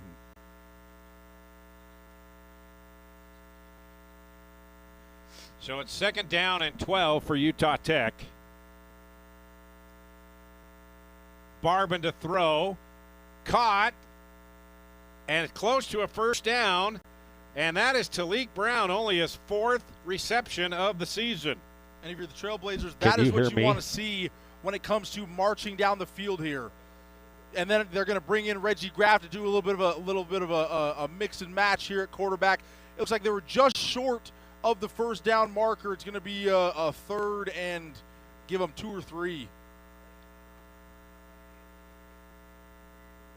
Going to be a long 2 for Utah Tech. That's Rillos in motion. Chris Street to the left of Reggie. Fake to Street. Reggie's going to roll left. Throws it to Eric Olson, caught near midfield, goes down. First down, Utah Tech. Boy, what patient by Reggie Graff that time to wait until the very last moment to find his big tight end. That's why they like to put him in on the 3rd and shorts, because he has a run-pass option, gets it to his big tight end coming across the formation. Reggie Graff again around the left side. He has the first down. Or he's close to the first down. Going to be a couple of yards shy.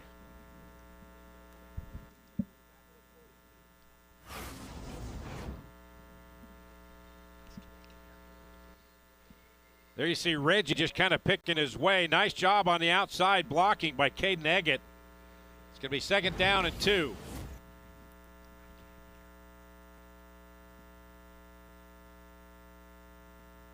Opening drive of the second half. Chapman bobbing and weaving his way to the 40-yard line, right at the line to gain. And I think they're going to give it to him. And it is a first down. Yeah, it looks like they're going to move it. So on second down and 2, they got a first down. And Utah Tech moves the chains. And they've got a drive going. Nice 2-for-1 special at the end of the first half. Nice drive to get 3 points. And now, good drive to start the second half. Now, Barban under center for the first time tonight. Asa Chapman directly behind him. The pitch to Chapman. And Chapman gets stopped just as he gets to the line of scrimmage by Devin Sterling, the senior out of Sunnyvale, Texas, Sunnyvale High School. That was a great job from the Texans from the start of that play. Tripped up a couple offensive linemen from the snap and just able to move everybody backwards. No gain on the play, second down and 10. Chapman, 7 carries, 24 yards. Hasn't really been able to break away into free space. His longest run has been 11. Yeah, it's really been Reggie Graff on the ground that's really got him going. Across the middle, caught. Eric Goldson, Caden Eggett, that is. Quick strike in the middle to the tight end, Caden Eggett. Wow, that was quick. And we talked about it possibly not having a presence down the middle of the football field, but they're really able to get that one in on the play action, move the safety a little bit, wide open down the middle, Caden Eggett. And it slowed down the pressure, too, because their guy had to follow the running back, Chapman. Absolutely. So first down at the 23-yard line. Chris Street, nowhere to go. Nice job by the Texans. And that was Basir Holmes, 6'4", 240-pounder, the senior from Indian Head, Maryland. Yep, button up there too, number 12, Devin Sterling at Mike linebacker. So loses a yard on that run. 2nd and 11 at the 24. Already in Ubidov's field goal range, but Trailblazers want 7 and not 3.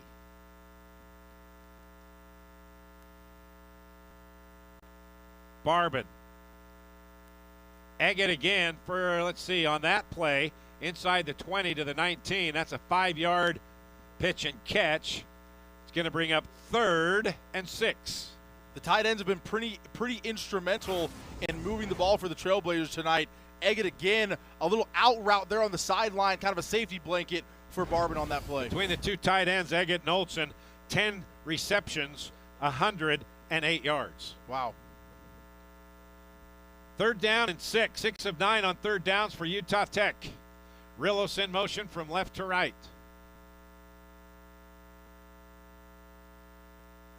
Barbin. Incomplete. Nice coverage there by the Texans. Dabari Hawkins, the senior from Missouri City, Texas, Trinity Valley Community College transfer. And the Tarleton defense gets off the field and forcing a field goal attempt. Yeah, Barbin does a pretty good job of sitting in the pocket, being patient, but then tries to kind of force it over the middle and not there. Again, Dabari Hawkins, a 6'4" corner. That's what every coach wants to see on the back end of their defense. Taking on 6'3" Daniel Thomason on the outside. This is a 37-yard field goal, and this is good as well. So another 3 points tacked on by the Russian Rocket, Ilya Ubidov, and now the lead is cut down to 4, 20-16.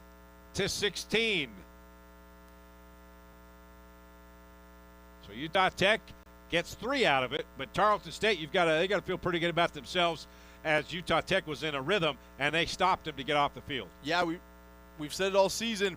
You know, bend don't break defenses. Forcing a field goal in the red zone, that's what does it for you. Timeout, 20-16, Tarleton State.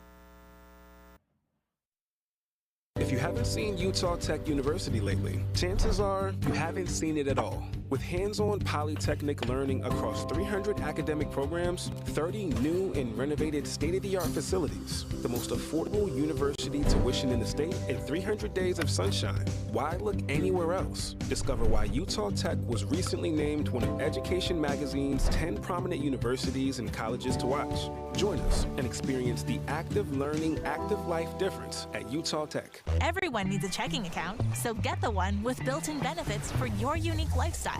Mountain America's My Style Checking has perks no one can pass up. Enjoy sizzling restaurant deals. Peace of mind mobile phone protection. Timely telehealth services. Confidence boosting identity protection. And clutch loan rate discounts. Make My Style your lifestyle. At Mountain America Credit Union.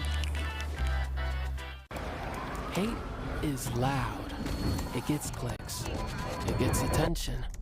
Hate, however, is actually quite small. But love.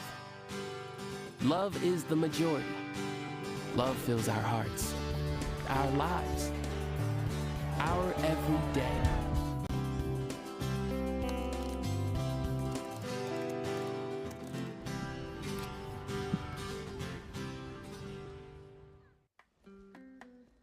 Hey, I'm the ranch guy. When I'm not painting fields with ranch, you can find me in my ranch cave. And my choice of ranch? Lighthouse Ranch. Lighthouse has the fresh flavors and delicious ingredients for a tasty touchdown every time.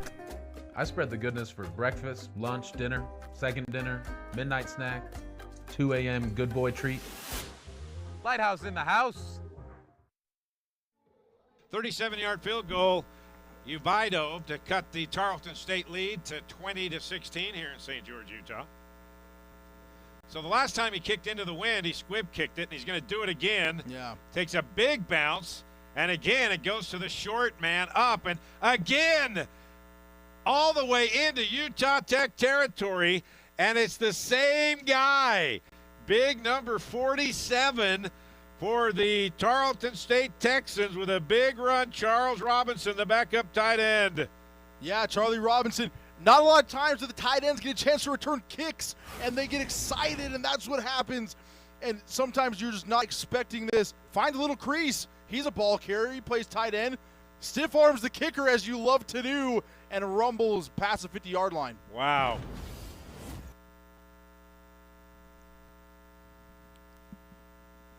So just like that, Tarleton State starting this drive at the Utah Tech 45-yard line.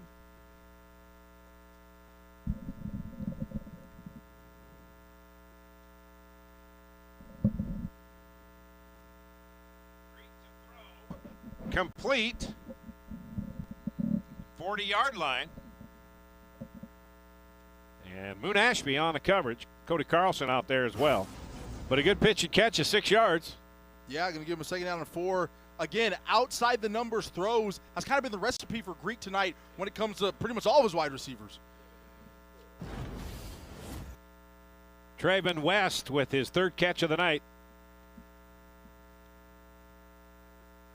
Another good chunk run on the ground. It's going to be a 1st down at the Utah Tech 35. And that's Page again. And that was the adjustment you said. Just pound the ball until Utah Tech can stop it. And so far, they haven't, as they're getting close to 200 yards on the ground tonight. Yeah, that's a very physical 5 yards. The offensive line does a great job of washing everybody to the left, creating a cut-back lane for Page, able to get the 1st down.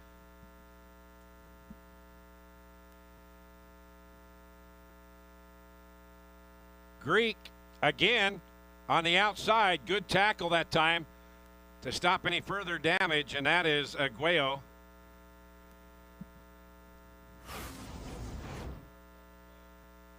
Gain of 6, 2nd down and 4.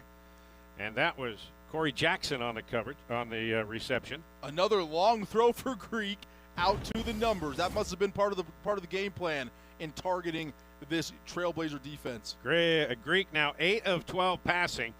This time he hands to Page, and again they had him behind the line of scrimmage, but he falls forward for 2 or 3 yards. Cody Carlson had him behind the line of scrimmage. Marley Sagapolu had him, but he still picks up a couple. Yeah, and that's really the first time we've seen the Trailblazers kind of stuff this run up the middle without letting him bounce off to a second. But as you said, he's falling forward for 2-3 more yards. So 3rd and a couple. Texans perfect, 4 for 4 on 3rd downs.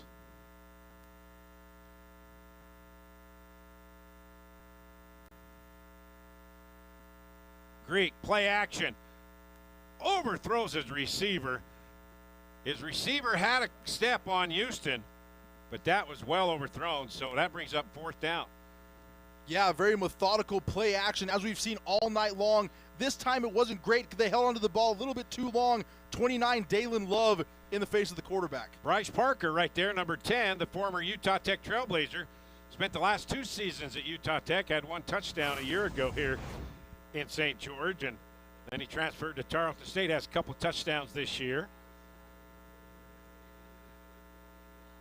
And Texans going to go for it on 4th down.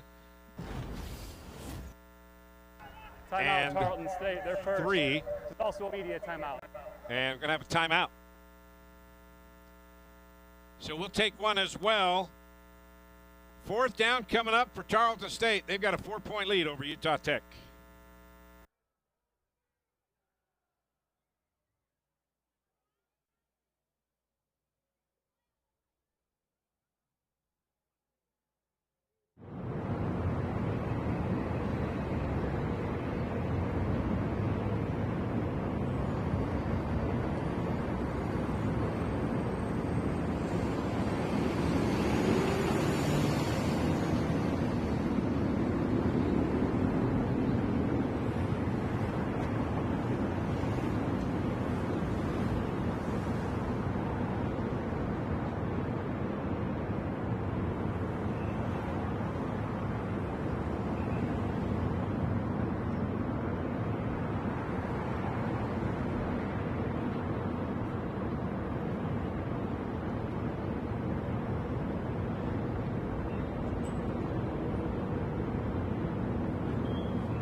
and 4.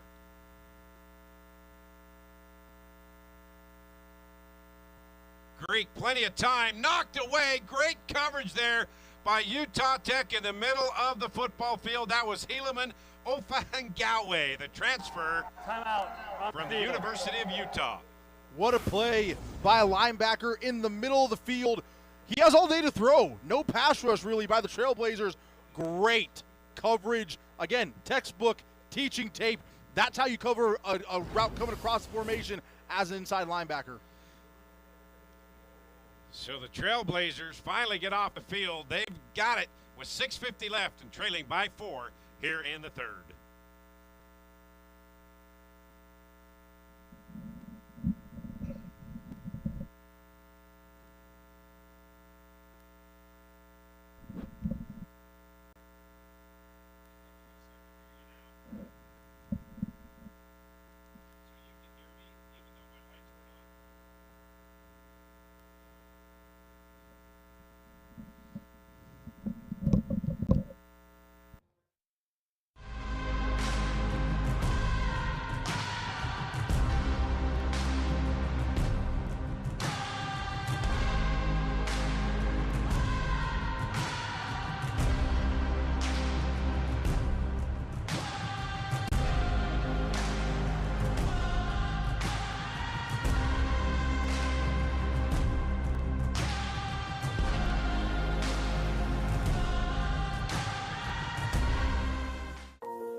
Hey, honey. We thought we'd try something new. Family art hour. What do you think? You got jokes. You're funny. Learn about adopting a teen from foster care. You can't imagine the reward. Learn more at adoptuskids.org. Go, go, go, go, stop. Go, go, go, stop. At Intermountain Orthopedic Urgent Care, we specialize in less stop and more go. Our orthopedic specialists are dedicated to treating sprains, strains, and minor fractures to get you ready to go again. Go, go, go. For cost-effective care when you're injured, visit the Intermountain Urgent Orthopedic Clinic.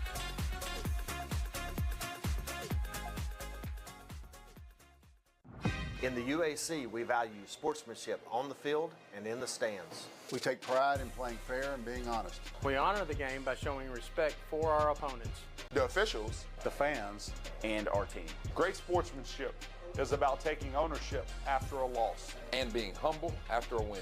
We want you to team up with us by staying positive on the sidelines. Because great sportsmanship is what unites us. We are United Athletic Conference.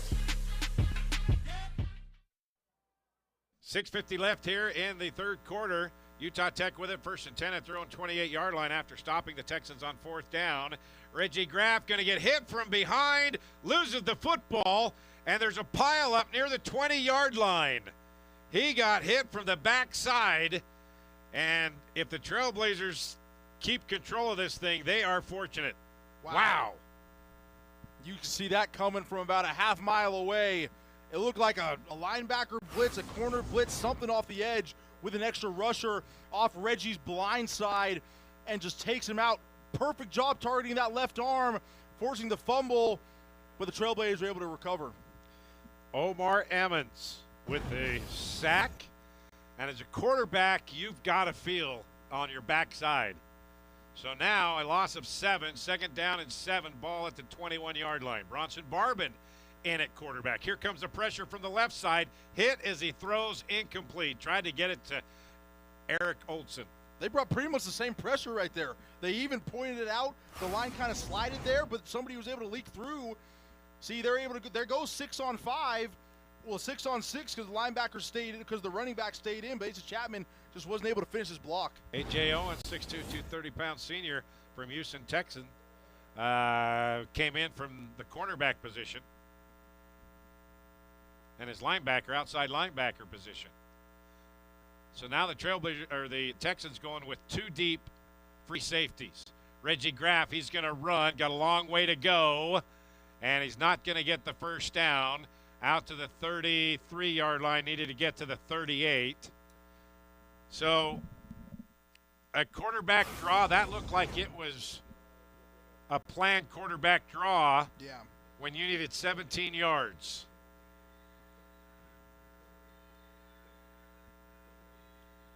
Maybe they just want to play the field position game here until they get out. State number 5. Adams. That play is Coach Anderson telling his defense, hey, I trust you guys. Yep. I trust you guys to at very worst, force a field goal, keep us in this ball game, and give the ball back to our offense. Ryan Marks back inside his 20-yard line.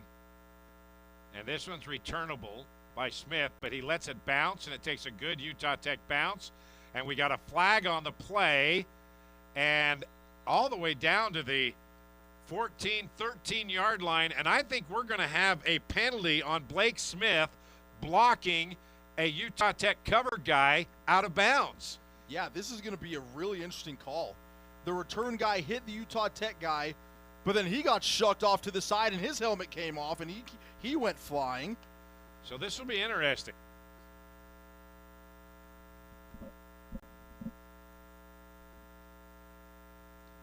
So Blake Smith let the ball bounce, and then he went after the cover man. Yeah. And hit him out of bounds, I thought.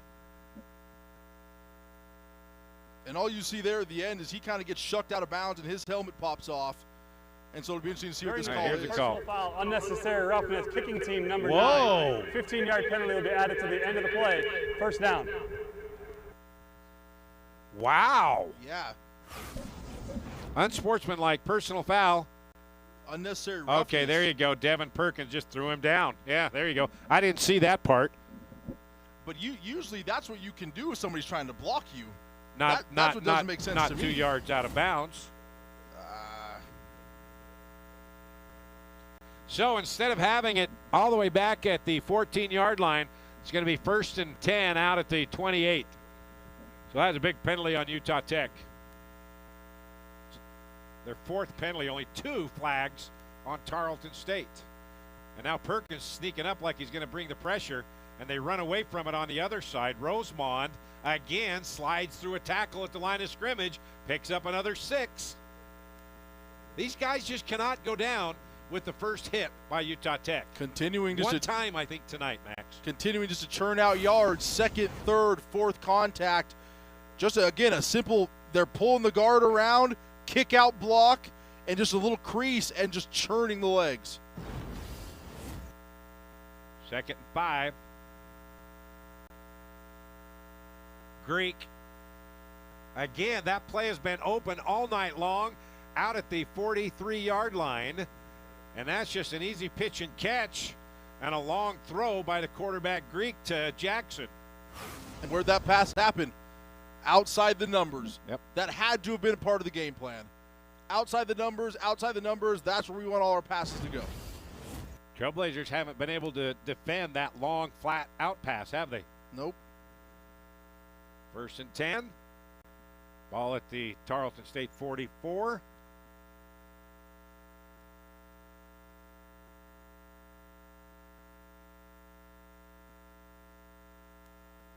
Little bubble screen. Well defended that time by Utah Tech. Moon Ashby comes out, finishes off the receiver as Devin Perkins was right there, and he did not let him get any head of speed whatsoever. Yeah, Moon Ashby just does a great job of chasing this football down from his defensive end spot. You need guys to run to the football. Yep. Devin Perkins, great job keeping him inside. That was Bryce Parker, who played here 2 years ago, and Devin Perkins was a DB for Utah Tech 2 years ago.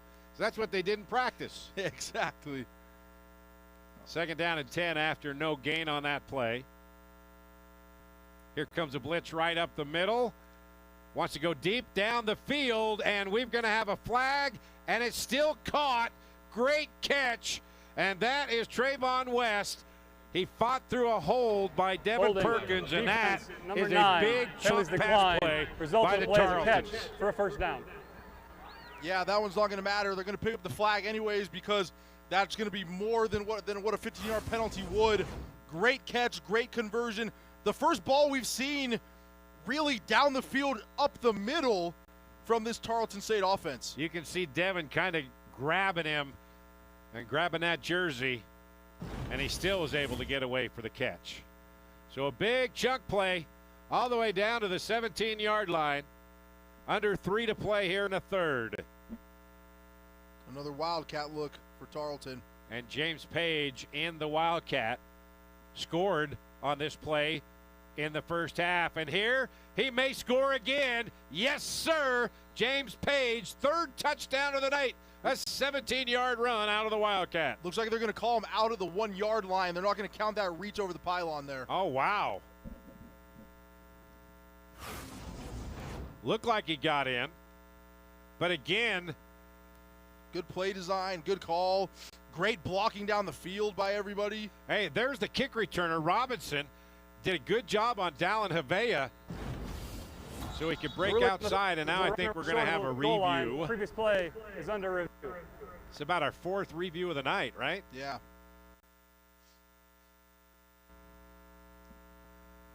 So there you see him reaching across the goal line, Max. Where's that left foot? From the picture on the right, it looks like he's still in. What say you? I think he's about a half yard short. I think he's in. Because they synced them both up, and right here, I think he's in. I think he's out. One of us is going to get one right tonight. Right here. Okay, so you sync that up. Well, wait a second. I may change my... Well, we can't see because of the score. There we go. You know what? Watch the tip of that ball. Is that on the chalk or not? That is simultaneous. Jeez. So you have to go with call on the field, right? We thought the touchdown in the back of the end zone, they were going to have to go with the call on the field too, but... I changed my call. I'm saying inconclusive. I think it's simultaneous, so you have to go with the call on the field. But the last time that touchdown went against Tarleton State, didn't matter. They were able to get it in the end zone as well. Yep. Hey, don't forget, coming up immediately after this game tonight, we have our Trailblazer postgame show on Trailblazer Sports Vision on YouTube. We'll hear from Coach Anderson and get his thoughts on this game. And then also on Trailblazer Sports Vision on YouTube, Lance Anderson Coaches Show Tuesday nights, 6 o'clock on Trailblazer Sports Vision on YouTube and also on the Fan Sports Radio Network. All right, here comes the call. I say inconclusive. After review, the ruling on the field is upheld. It'll be 1st and goal inside the 1-yard line. So, no touchdown. It was upheld that he was out just before the goal line. So, Max, your original call was correct. Mine was not, but I made up for it. Yep. You flipped before it came out of the ref's mouth, so counts for you too. I put my ego aside. I could not go against the evidence. So I'd say we had about a half a football left for a Tarleton State touchdown. Page in the Wildcat again. Think he's going to run it, Max? He might throw it here. Well, Trailblazers moved, and I don't think it matters. Touchdown! Guess who? Who? James Page. And now, officially, it's his 3rd touchdown of the night. Looked like the Trailblazers jumped on that. Yeah. Everybody kind of stood still. So, Mr. Page, wearing number 14 tonight, looks like the dude. If you're Tarleton, what do you do over the next couple weeks? You go back to Trey Page, who is the 5th leading rusher in the country. I understand, but you have this guy 3rd on the depth chart at running back? Just fantastic. I mean... I feel what you're picking. I know, it's just I'm crazy. picking up what you're putting down. I'm feeling you. And he's only a sophomore. Yeah. Max. Just nuts, man. And Page is a redshirt freshman. Holy smokes. And one thing that Coach Witten talked about, why his team is so special this year, they have a bunch of leaders on this team that have been around the program. They have not been hurt like most other teams in the United Athletic Conference with transfers. They've had most of their guys stick around. So if they can keep Page and Page. Yep. Both pages spelled differently. Then Todd Whitten's got himself pretty darn good program for the next couple of years. Well, and you look at it, he's listed as the third-string quarterback and the fourth-string running back, because Braylon Bridges is listed as the third-string running back. And Bridges is a junior. Yeah, but Page has taken the bulk of the carries tonight. Yep. Shamar Garrett, Jakayo Mitchell back to receive the kick. Brenton Stone, who had a career high last week in return yards, not playing tonight as he is out with an injury. So now Utah Tech trailing by 11. And see what Reggie Graft and company can do. Last week, Reggie Graft got the start against Central Arkansas, his third straight start. And Bronson Barbin came in and played most of the game. And now, Reggie's getting a lot more opportunity here at home. And he's going to keep it. And he's going to pick up a nice chunk, 8 yards. And now we got another flag. And I think this is going to be on Utah Tech again. Yeah, it's going to go backwards. Nolan Reynolds finished the block down the field, but a little bit after the whistle, yeah. And that's tough for the senior, Nolan Reynolds. He's the leader on this offensive line, and he was just going to the whistle and just happened to keep going after the whistle. Foul. Unnecessary roughness. Offense, number 67. 15 yards. It's a good 8-yard run on first down. It's second down. Right there at the very top of your screen, you're going to see the big man on a DB trying to finish a block. Oh, man. And there it is. I don't know about that, Max. I mean, the play was just hitting the ground at the bottom, and it looked worse than what it was. I thought he pancaked him when I first saw it. So, ball now marked all the way back to the 18-yard line. And wait a second. That was first down, was it not? To the right. Yeah, I think they're calling that a dead ball foul, so I think that they're going to count the down. We'll start the clock on my signal. Wow. Yeah. Double whammy. So, scoreboard has it third down, but it's second down and about 16.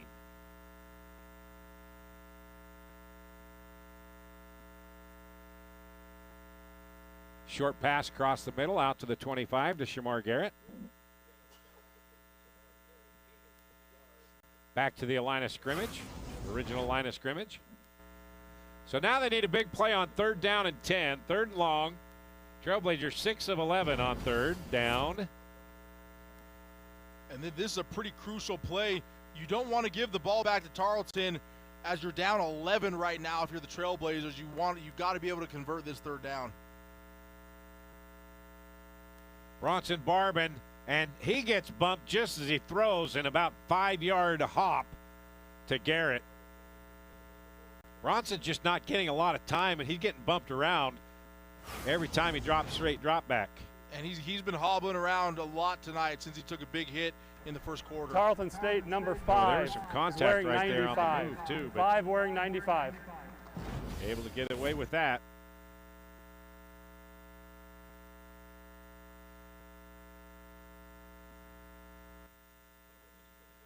So bring on Ryan Marks again, and Blake Smith back to receive the kick. 3 and out for Utah Tech. It's a nice high kick. Fair catch called for and taken at the 36-yard line by Smith. So that's where Tarleton State will take over. And they now lead by 11. This is a big drive here for both teams. Utah Tech trying to stay within shouting distance, and Tarleton State trying to slam it down and slam the door shut. Who will win out on this drive here with $1:04 left in the third quarter? Yeah, this is going to be pretty crucial here again. I mean, this could be a drive that puts the game away, puts it a little bit out of reach. If you are Tarleton, if you're just able to kind of salt it away on the ground again, if you're the Trailblazers, you have to get a stop if you want a chance to have a good fourth quarter. You can't let them have another 8.5-minute drive either. Nope. And score.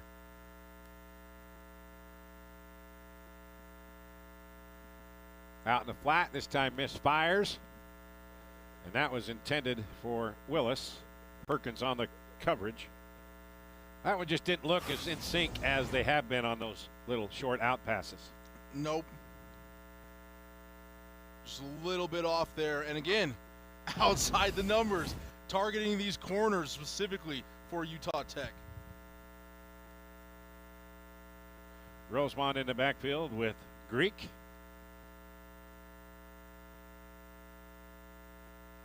He's got it. Right at the 40, 4-yard pickup. That's going to bring up 3rd down and 6. 4 of 5 on 3rd downs. They only have 5 third down attempts. That should tell you something. Their offense. They haven't needed a lot of 3rd down attempts. Here we go, 3rd and 6. Greek, plenty of time going deep down the left sidelines. We're going to have another pass interference. Wow. I am shocked, Max, that there was not a flag called. Devin Perkins and that receiver, Willis, they were going back and forth with the hand check, maybe because both of them was there. Maybe that's the reason why, but there was a lot of Tarleton contact. State, number 9. Yes, sir. Let the boys play on this one. A lot of hand fighting, a lot of grabbing and scratching, and that's football. There were about 3 pass interference on both sides on that one play. So Trailblazers going to get off the field here. And Millen on to kick this thing away. And, man, that is a mile high. And fair catch called for at the 10-yard line. And that's a new guy back there in the punt return for Utah Tech. That's Amari Sanders.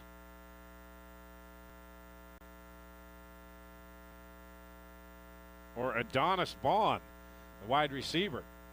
So final 24 seconds of the 3rd quarter. Max, Trailblazer did their job, and now it's up to Tarleton State now. Got him pinned back, trying to get the ball back and not let them have another drive like they did to open up the second half.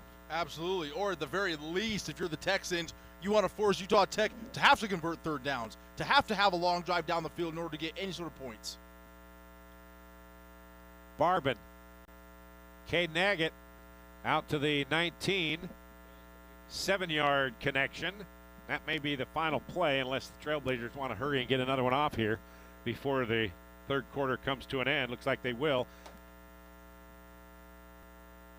2nd and 3.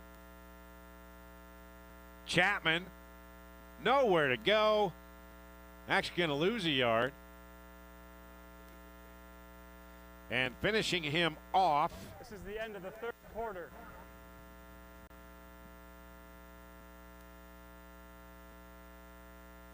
That was number 14, Anderson. And with that play, we come to the end of the 3rd quarter.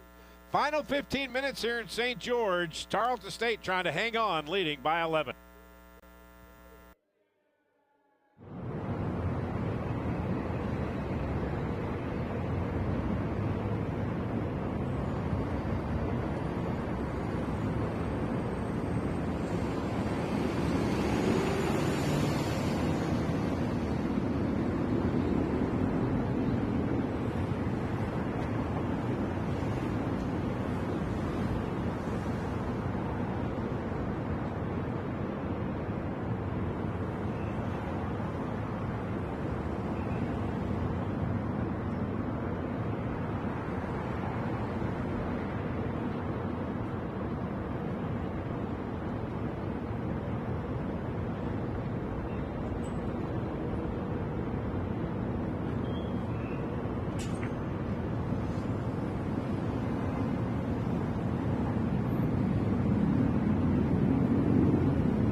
play as we begin the fourth quarter. Trailblazers have it 3rd and 3 at their own 19-yard line. Utah Tech 6 of 12 on 3rd downs tonight. Reggie Graff not going to get it. What a job by that right side of the Texans' defensive line. Seemed like there were 5 or 6 guys who came unblocked there. They pretty much sent the house, kind of figuring Reggie at quarterback. It was going to be some kind of zone read, some kind of option, and they play it great. A couple missed blocks up front, too. And Josh Griffiths right there was waiting. Nobody even laid a hand on him to block him away. So Ryan Marks back at the 2-yard line, and the Texans defense did its job, and now their offense going to have great field position to start off the fourth quarter. Blake Smith back at his own 35. Kind of a wobbly kick with the wind, and going to bounce out of bounds. And the official still walking at the 34-yard line. So pretty good field position for the Texans. Just under a minute gone by here in the fourth. 11-point lead for Tarleton State. Go, go, go, stop. At Intermountain Orthopedic Urgent Care, we specialize in less stop and more go. Our orthopedic specialists are dedicated to treating sprains, strains, and minor fractures to get you ready to go again. Go, go, go. For cost-effective care when you're injured, visit Intermountain Orthopedic Urgent Care.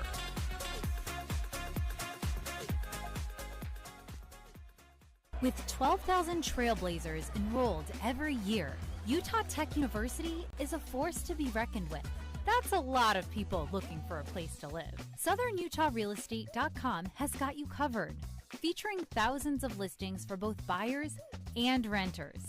It is the most complete, most accurate, and most comprehensive property search in Washington County. With SouthernUtahRealEstate.com, everybody wins. Find your home at SouthernUtahRealEstate.com. I feel like UAC football is grit, determination, and fight because we got a lot of great teams in our conference. I believe that there's guys all in this conference who can go play at the next level. USC football is big-time football. A lot of great teams, a lot of good competition. It's the most competitive conference, I think, in FCS football, and it's home to me. It's competitive, it's exciting, it's a league to watch. Anybody can win on any given week, so you better come prepared. UAC football is nothing but competition. Endless fights, endless battles, endless wins, losses. I think it's one of the top, if not the top, FCS football conference in the nation. UAC football, to me, means rivalries and games every single year, multiple games that I circle on the calendar that I know are going to be so much fun because it's always nitty and gritty with them.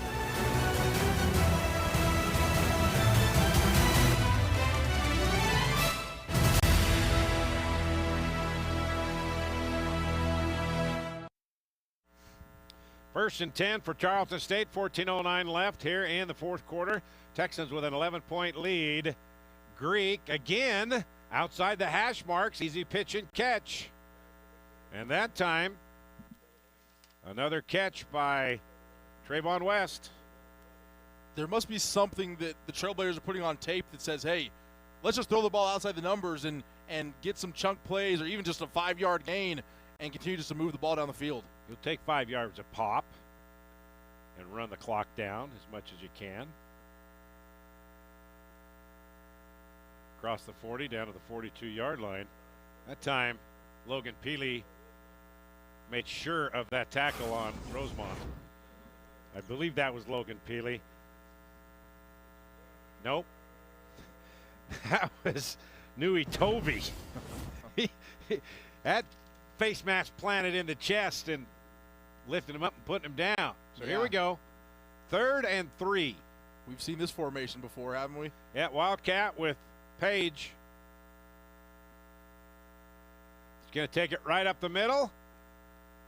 And he's stopped by Dalen Love. It depends on where they spot this. The near judge has him short. And the far side judge had him a first down, but then he stepped short. This 4-down territory, right, Max? I think so, but that's the difference right there between them falling forward all night and then getting pushed back right here. For the first time all night, a running back gets stoned and moved backwards instead of falling forwards, because that would have been a first down. Dalen Love, the leading tackler on this team, standing him up, getting some help. So 4th and a yard. They're going back to the Wildcat with James Page.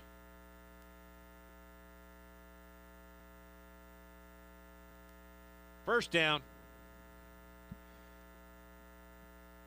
Second, 4th down attempt. That's the first time they've been successful. Move the chains, and the clock continues to run. And you got to give a big shout-out, number 47, Charlie Robinson, the guy who's returned a couple kick returns tonight. Yeah. Every time they've been in the Wildcat formation, they've ran behind him as a fullback. The ball at the 47-yard line, and they're still going into the Wildcat. Is this their way of running out the clock? And this is the first time we've seen a different formation. And Page has his glove off on his throwing hand as well. And he bobbles the football, gets away from one guy, and he's going to get some positive yardage. Justin Houston picks him up. Nash Cooper had him dead to right. Yeah. And just whiffed. And it looked like he might have been prepared to throw that football. But just a bad snap. You're gonna dribble it back there. But he way to make something out of nothing. Breaks that tackle in the backfield, like you said. And Nash Cooper just took the wrong angle. Took the inside angle. And they haven't been able to take Page down with one guy all night long. And Nash Cooper, a freshman from San Diego, hasn't had a lot of playing time. Probably got a little excited. 2nd and 2. Rosemond slips down short of the first down by about a yard. So here we go again. 3rd down and short. 4-down territory, no question about it. Nope. Boy, that front three of Utah Tech not getting any pressure through this offensive line. They're one of the better offensive linemen in the country. Just like Utah Tech, they've only allowed 5 sacks this year as well coming in here tonight. They play great as a unit, both in the run game and in the pass. 3rd and a yard. Right as he got the handoff, he goes down. Who was that came in? Was that Cody Carlson? Maybe. That was 97 Nash Cooper. Nash Cooper. 6'3", 235, true freshman. Right there, big Nash Cooper. So he lost he lost a yard on that play. Wow. Great play by the freshman. So now it's 4th down and 2. They need to get to the Trailblazer 43-yard line. Greek back in at quarterback. And he's going to run it right up the middle. 1st down. 2nd straight 4th down conversion. Boy, that was easy for the quarterback. And guess who they ran behind? Mr. Robinson's neighborhood. Mr. Robinson, number 47, in this offset fullback position, running right behind him every time. That's where they want to go. Opa and Gowie tried to reach out with one arm, but you're not going to make a tackle on any of the Texans with one arm. No, sir. So, clock now down to 9 minutes and counting. Bridges trying to get to the edge. And again, he was hit at the line of scrimmage and still is able to get a yard and a half out of it. And we haven't seen him touch the ball a ton tonight, but every time he has, he's been pretty effective. That's the first time the Trailblazers have been able to string a running back sideline to sideline for a minimal gain. Yeah, Brevin Chesnicka, the transfer from Northern Arizona, who was shaken up in the first half, forces him out of bounds. Every running back the Texans have been pretty effective when they touch the ball tonight, Max. Yes, they've been patient. They've been running downhill. 242 yards rushing. Oh. And they averaged 226. Yeah. Right and on right pace. there, finally pushed back by the Trailblazers. That was Marley Sagapolu. Right there, big number 63, missed all of last year with an injury.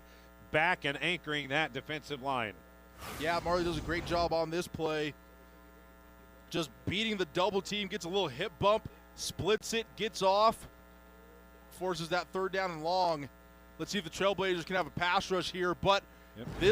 This Texans O-line is held up all night long in pass protection. Marley's first name is Fasi Toatai, but they like to call him Marty, so you don't have to say that. Salanoa Sagapolo out of Crimson Cliffs High School. Again, there you go, pitch and catch outside the hash. Trailblazers, for some reason, just cannot stop that tonight. And not really any pass rush. That is the great wall up there up front. Those 5 guys have done an awesome job. They're bringing some stunts. They're bringing some twists. It doesn't even matter. Yep. They pick everything up, pass outside the numbers, first down. And the cornerbacks are staying so far off the receivers. T.R. Young, not even any competition for that football. 1st and 10, 29-yard line. They run about 4 or 5 minutes off the clock here.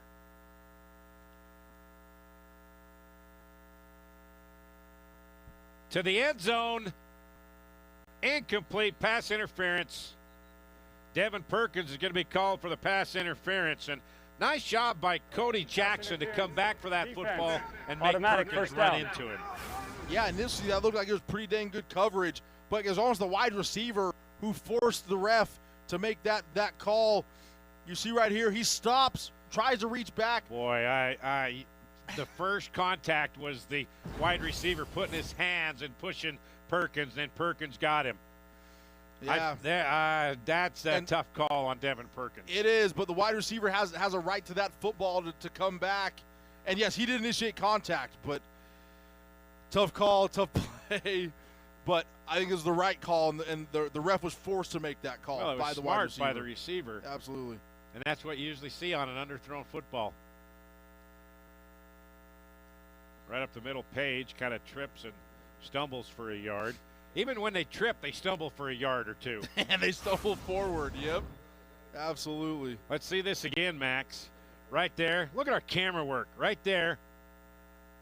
Max, I think you may want to change your thought process on that.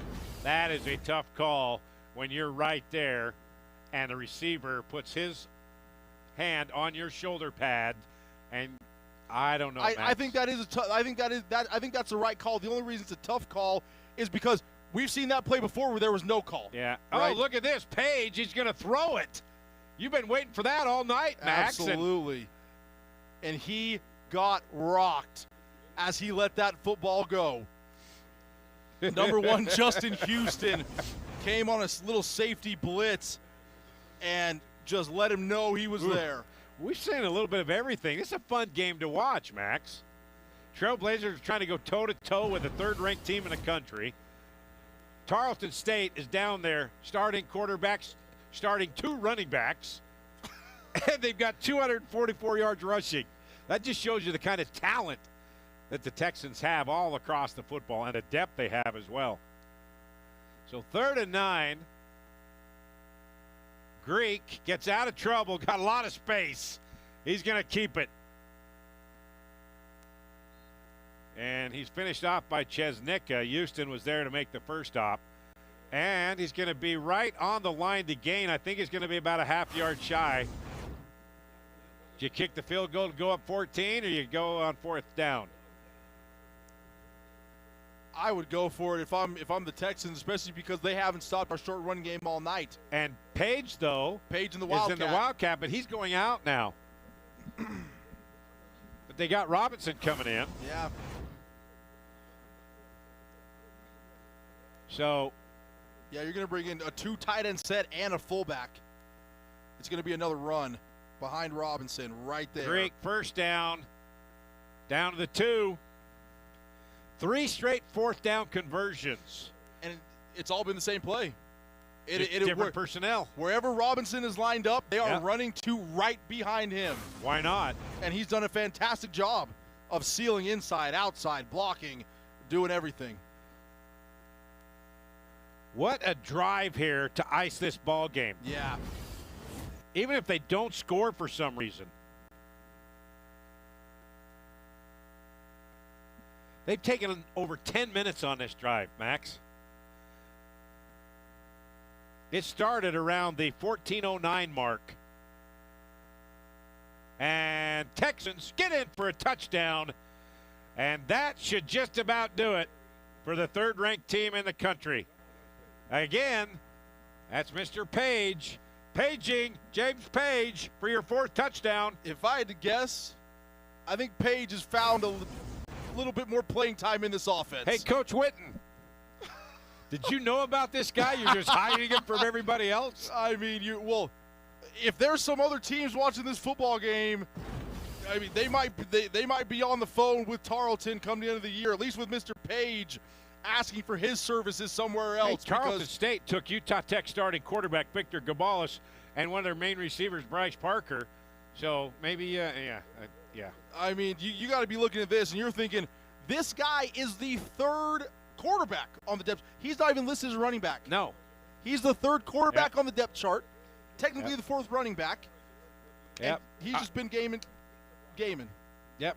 Tarleton State pretty much slamming the door shut on an upset bid by Utah Tech. 4:38 left. We'll be right back.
So Tarleton State with 34 points, 34-16 lead over Utah Tech, 4:38 remaining in the ball game.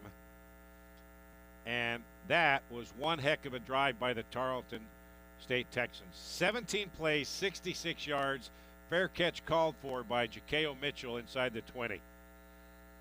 All right, Trailblazers got a long way to go and a short time to get there. 4:38 left when we come back.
Time running out on Utah Tech. They now trail Tarleton State 34-16. 4:38 left here in the fourth. This is only the second possession for Utah Tech here in the fourth quarter. Bronson Barb, empty backfield, out on the outside of the hash.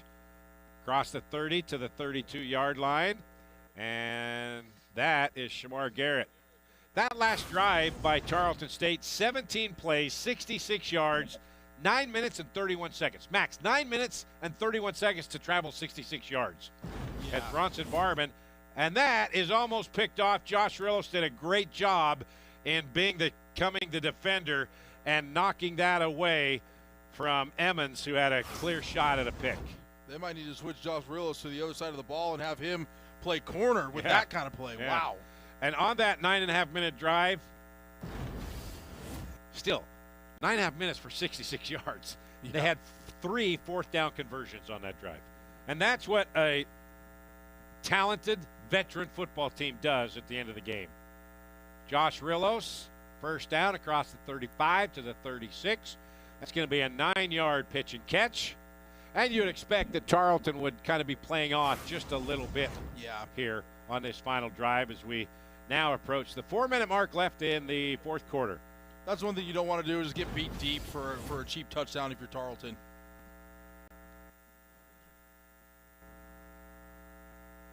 Again, he had him, Eric Olson. That was the play that they had a big chunk on last week with Eric, and Barban just overthrew him.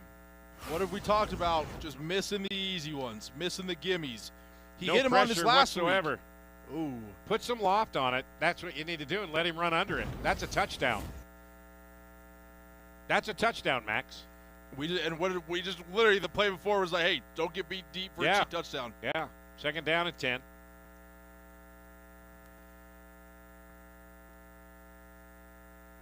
Barban escapes pressure. He's going to run, and he gets hit from behind. Going to pick up 7. Clock runs as we approach the 3.5-minute mark. So 3rd and 3. Utah Tech 50% on third downs. You think that would be a good number, but not tonight. Right through the middle, Chris Street, one of his better runs of the season, into Tarleton State territory at the 43-yard line. That's 14-yard pickup. His longest of the year, I think, has been 11. Yeah, that's the type of run you'd want to see in the first or second quarter if Utah Tech. That's his longest run of the year. And Street still on his feet, breaks a tackle inside the 30 to 28. So Utah Tech racking up some yards. They're now around 300 in total offense. Before that last drive, they were pretty much even, but that last drive pushed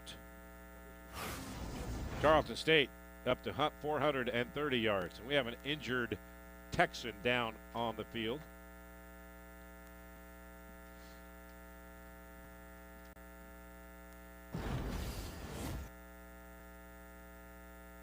Hey, get all of ESPN college football all in one place with the all-new ESPN app. Unlock with the ESPN Unlimited plan or log in with your TV provider. All of ESPN, all in one place. So, Trailblazers have a bye next week. They're home for a full month. Yeah. So they have a bye next week, and then the rivalry game, the Battle of the Axe with Southern Utah. That will take place 2 weeks from tonight. Meanwhile, Tarleton State, they will head back home,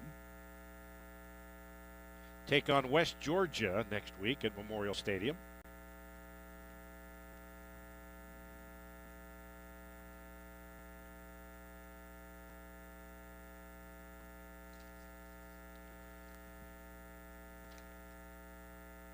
The injured player is Brandon Tolvert, a 6'1 senior out of Columbus, Georgia. He's able to walk off all by himself, so that's good news.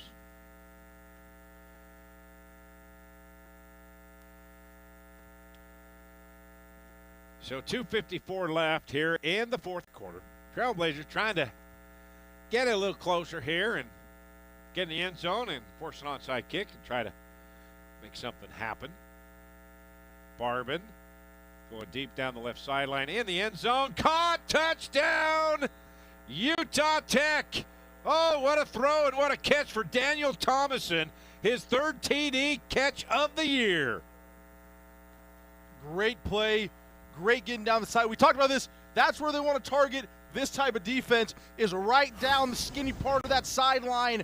Thomason, great release right here, getting past the 6'4" corner with a lot of length, and that's a ball only he could catch.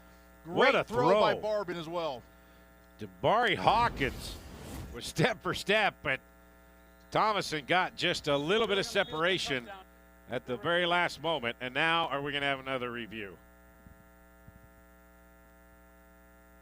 So the white hat here is getting his steps in tonight. I think every review has been called from the opposite side of the field, and he's had to jog about 80, 90 yards. You're right. Let's see here. Caught. Oh, yeah. Ooh, wait a second. Wait a second. He rolled over twice, and then the ball bobbled. Oh, man. So how many rolls does it count to make a catch? I mean. He had it. So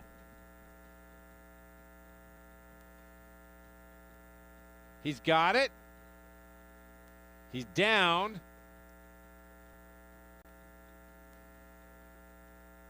He's got it. Got it. Okay, I think when Jabari came over the top, he hit it out, but that was 2 rolls later, wasn't it, Max? Yeah. So, again, how many licks does it take to get to the center of a Tootsie Pop? We might never know, sir. I mean. How many rolls does it take to become a catch? Yeah. Because I believe he had possession until Hawkins came and just tried to jump over him and knocked it out. And by that time, he was 3 or 4 yards out of the end zone. Again, the exact same spot actually tonight was when I thought there was a catch for a touchdown by Tarleton. Yeah. So every time I think I know the rules and I have an eagle's eye for this thing, it goes sideways on me and they call something else. I'm going to say this one is a touchdown. I'm going to say this one's a touchdown too. I mean. Oh, then definitely it's not going to be a touchdown if we got 100% agreement. So, again, the teams are going back out on the field ready to play some football for the extra point, and the referee is still underneath the hood, and now he's got a decision. You want to change your mind? Nope, I'm good. Let's see. All right, I'm good too. After review, the ruling on the field of a touchdown held. There you go. Hey, we got one right. Unanimous. Look at us. Fist bump, baby. Yeah, we're just going to say that we were batting 1,000 tonight then. Yeah.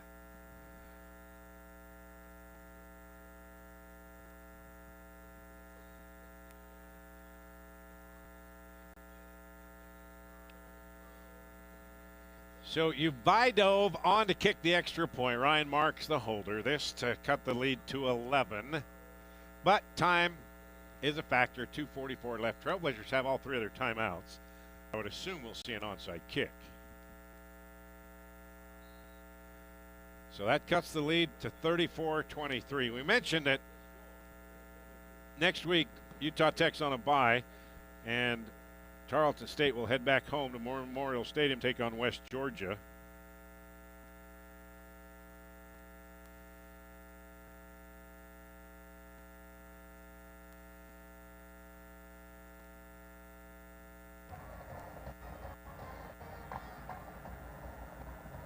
Tarleton State, number 9, is wearing 96. Trying to get a score here from West Georgia today. Utah Tech, number 9, is wearing 68. So, onside kick. West Georgia lost to Abilene Christian 30-13 today. So, West Georgia was ranked as well. They dropped to 5-2.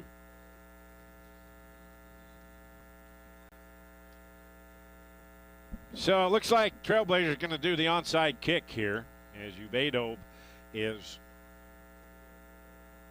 getting set to kick it to the near side.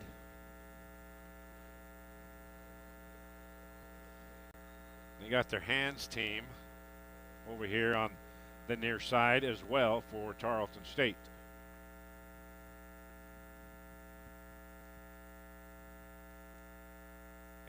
takes an easy bounce, and kind of a smart play there by, well, I don't think that is 6'4", 280-pound Josh Griffiths. That's the other number 10. I think it's a pretty good call. That's Bryce Parker, the former Trailblazer. There you Said, go. get out of here. I don't think I've seen that on an onside kick, just batting it out of bounds. Okay, now wait a second. Are they going to call batting the ball, which is illegal? Batting, as the bat was backward. Please reset the game clock to 2:43. It's 1st and 10, Tarleton State at the 49-yard line. Yeah, I think you were spot on, Rod. They called batting on that one.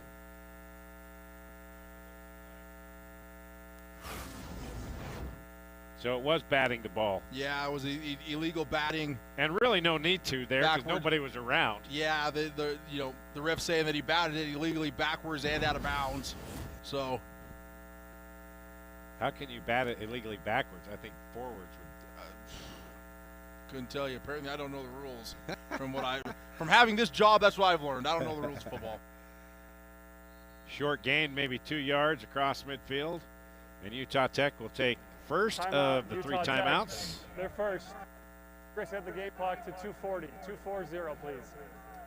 So 3 timeouts. If you can go 3 and out here, Trailblazers get it back and score a touchdown, 2-point conversion, onside kick, get it, Hail Mary.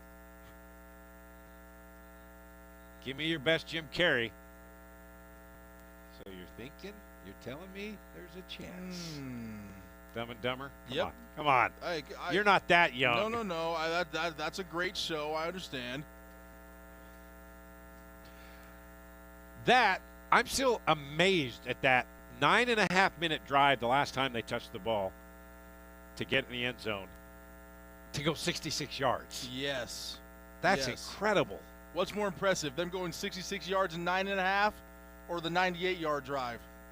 I think 9.5 at 66 yards, because you know how you have to dink a dunk to get that? I would agree with you there. Page got plenty of room around the left side. They sold out in the middle, but it's coming back. We got a flag in the backfield. Trailblazers sold out for that run right up the middle, and Page with his speed and 10-yard penalty. Expertise just bounced it out, and then he did an unselfish thing, sliding down. For sure. But all for naught, coming back. He could have run for another 10, 15 yards there. That's the reason I never played running back. I would have tried to make a house call on that one. Well, spoken by like a true lineman.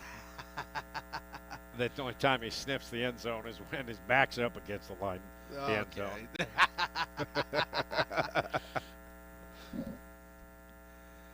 So ball marked all the way back to the 41-yard line of Tarleton State. 2:32 left.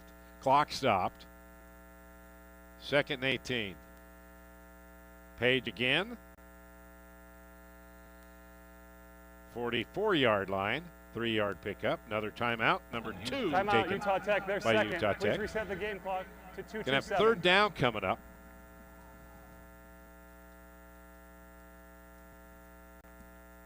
This game kicked off at 6 p.m. It's barely 9 o'clock. Thank you. I mean, so the way that Tarleton has run the ball, churned this clock down, I mean, that's what we said Utah Tech needed to do in this game. Control the clock, control the line of scrimmage. And again, Tarleton has gone on an 8.5-minute drive, a 9.5-minute drive, and they have really just controlled the clock and shortened this football game. Yeah, Lance Anderson talked about not being able to convert on 3rd down. They just didn't have enough plays in the last couple of games. Well, today they just haven't been able to get off the field on 3rd down defensively, and they have 8 fewer plays than Tarleton State. Page again, he goes down with a loss all the way back to the 41. And Trailblazers have 1 timeout left. Clock is stopped for some reason, but now it's back up. Looks like Trailblazers will let this tick down to the 2-minute timeout as 4th down coming up. And the wind has died down too, Max. Not much at all. Yeah. All right, so we come to the 2-minute timeout, and Tarleton State's going to punt it away. 34-23, third-ranked team, the Texans, out in front.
Here in St. George, Utah, Tarleton State. Fourth down, they're going to punt it away, leading 34-23. Shamar Garrett back at his own 15 to receive the boot from Charlie Mullen. Trailblazers coming with an all-out block, and it's a good kick by Mullen. Fair catch called for and muffed by Garrett and recovered by Tarleton State. Now they just got a nail on the football, and that'll be it. They'll remain undefeated, moving to 7-0. And with this win by Tarleton State, it'll be a school record for the longest winning streak dating back in the Division I era. 7 in a row. Touched by the receiving team, possessed by the kicking team. First down, Tarleton State. Yeah, just a lot of traffic at his feet. Clean muff and a clean recovery by Tarleton State. So Tarleton State can try to tack on 6 more to make it look good and even better for the national posters. I don't think they're just going to nail on it. I don't think so either. Only one timeout left for Utah Tech with $1:49 left. Lance Anderson may not even use it. Page trying to get number 5. Not going to do it. Stopped at the 2. And if I were Lance Anderson, I wouldn't call a timeout, would you? Too late, I think. Timeout, Utah Tech. That's his last timeout. If you don't call a timeout, they just may take a knee. 1-4-2.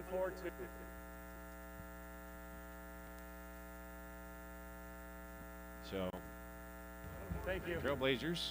I believe that's on the Trailblazers. Yep. That's their final timeout. Utah Tech is going to fall to 1-6. But Max, they played so much better than what their 1-6 record indicates. Absolutely. They've had 3 one-score games against teams ranked in the top 25. This is and 2 of those in the top 10. This is the 5th team that they've played that's ranked in the top 25. Third in the top top 10. Yeah. And so just a pretty tough schedule to start the season. Yeah, 15th toughest in the country. And they've played well, just haven't been able to finish really. Yeah. And I'm pretty sure they're going to run left. Yep. Greek taken down. No gain. Logan Peely on the stop. Trailblazers can't stop it anymore.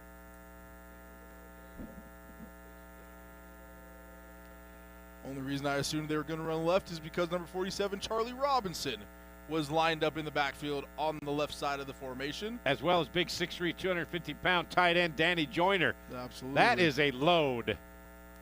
I'll tell you what. Did you get that reference? I did not get that one. King of the Hill. He's a Texan. Okay. Hank Hill. I'll tell you what. Sorry. Same play. Greek. Off touchdown. That left side. Yep. Touchdown Texans. They might have to give a game ball to number 47, Charlie Robinson. Every single time that he's been in the game, lined up in the formation, the runner has chosen to run literally right behind him. Kick out block in the end zone, touchdown Texans. That's the 5th rushing touchdown. 262 yards on the ground for Tarleton State. Extra point up and good by Larson. So they average 49 points a game. Right now they have 41.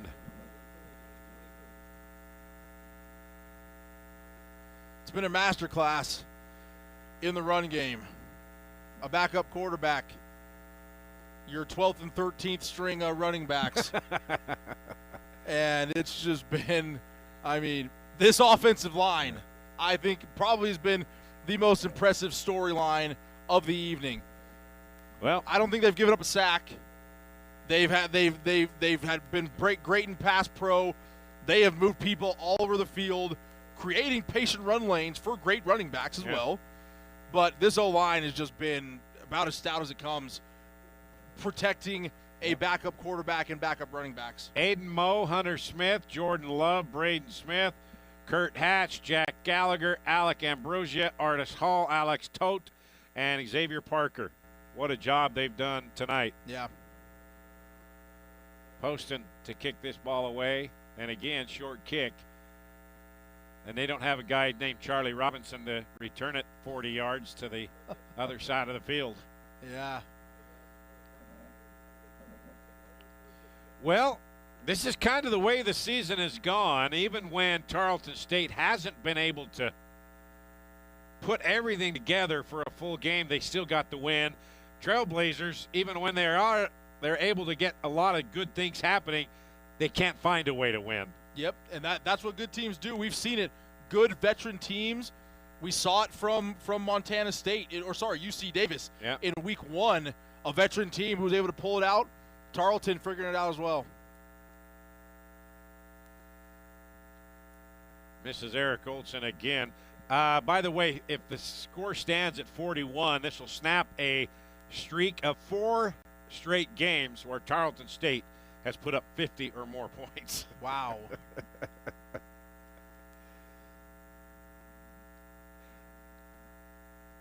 By the way, that turnover, that interception in the first quarter, that was only the 2nd turnover by Tarleton State offense this season. So that's right. Well, and Victor Gabales on the season right now, their starting quarterback, 12 touchdowns, 0 interceptions. Yeah. So you can see why they're putting up 40, 50 points a game. And Greek hasn't had an interception until tonight. Wow.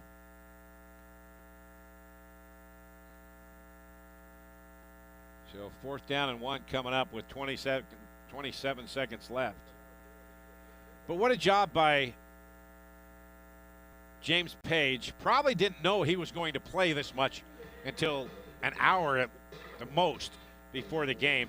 30 carries, 114 yards, 4 touchdowns.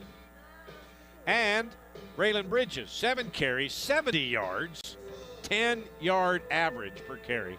And then Rosemont, 10 for 59. Chris Street. And gets out of bounds. Clock stopped with 21 seconds left. It's like I said before, Rod. I think you could strap on a leather helmet like you did back in your day and go out there and play at running back for the Texans. Okay, I'll go with that. Barbin going deep. Incomplete. Boy, he got undercut there.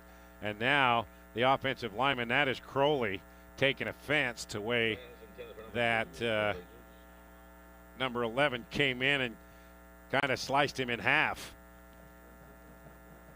Probably thought he went towards the knees, but he didn't.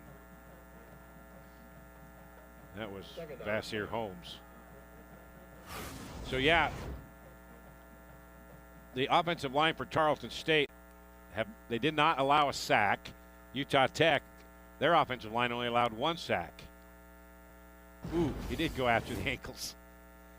Barbin dumps it off to Street, incomplete. Clock stop, 2 seconds remaining. They'll have one final play. Number 3, Chris Street, incomplete.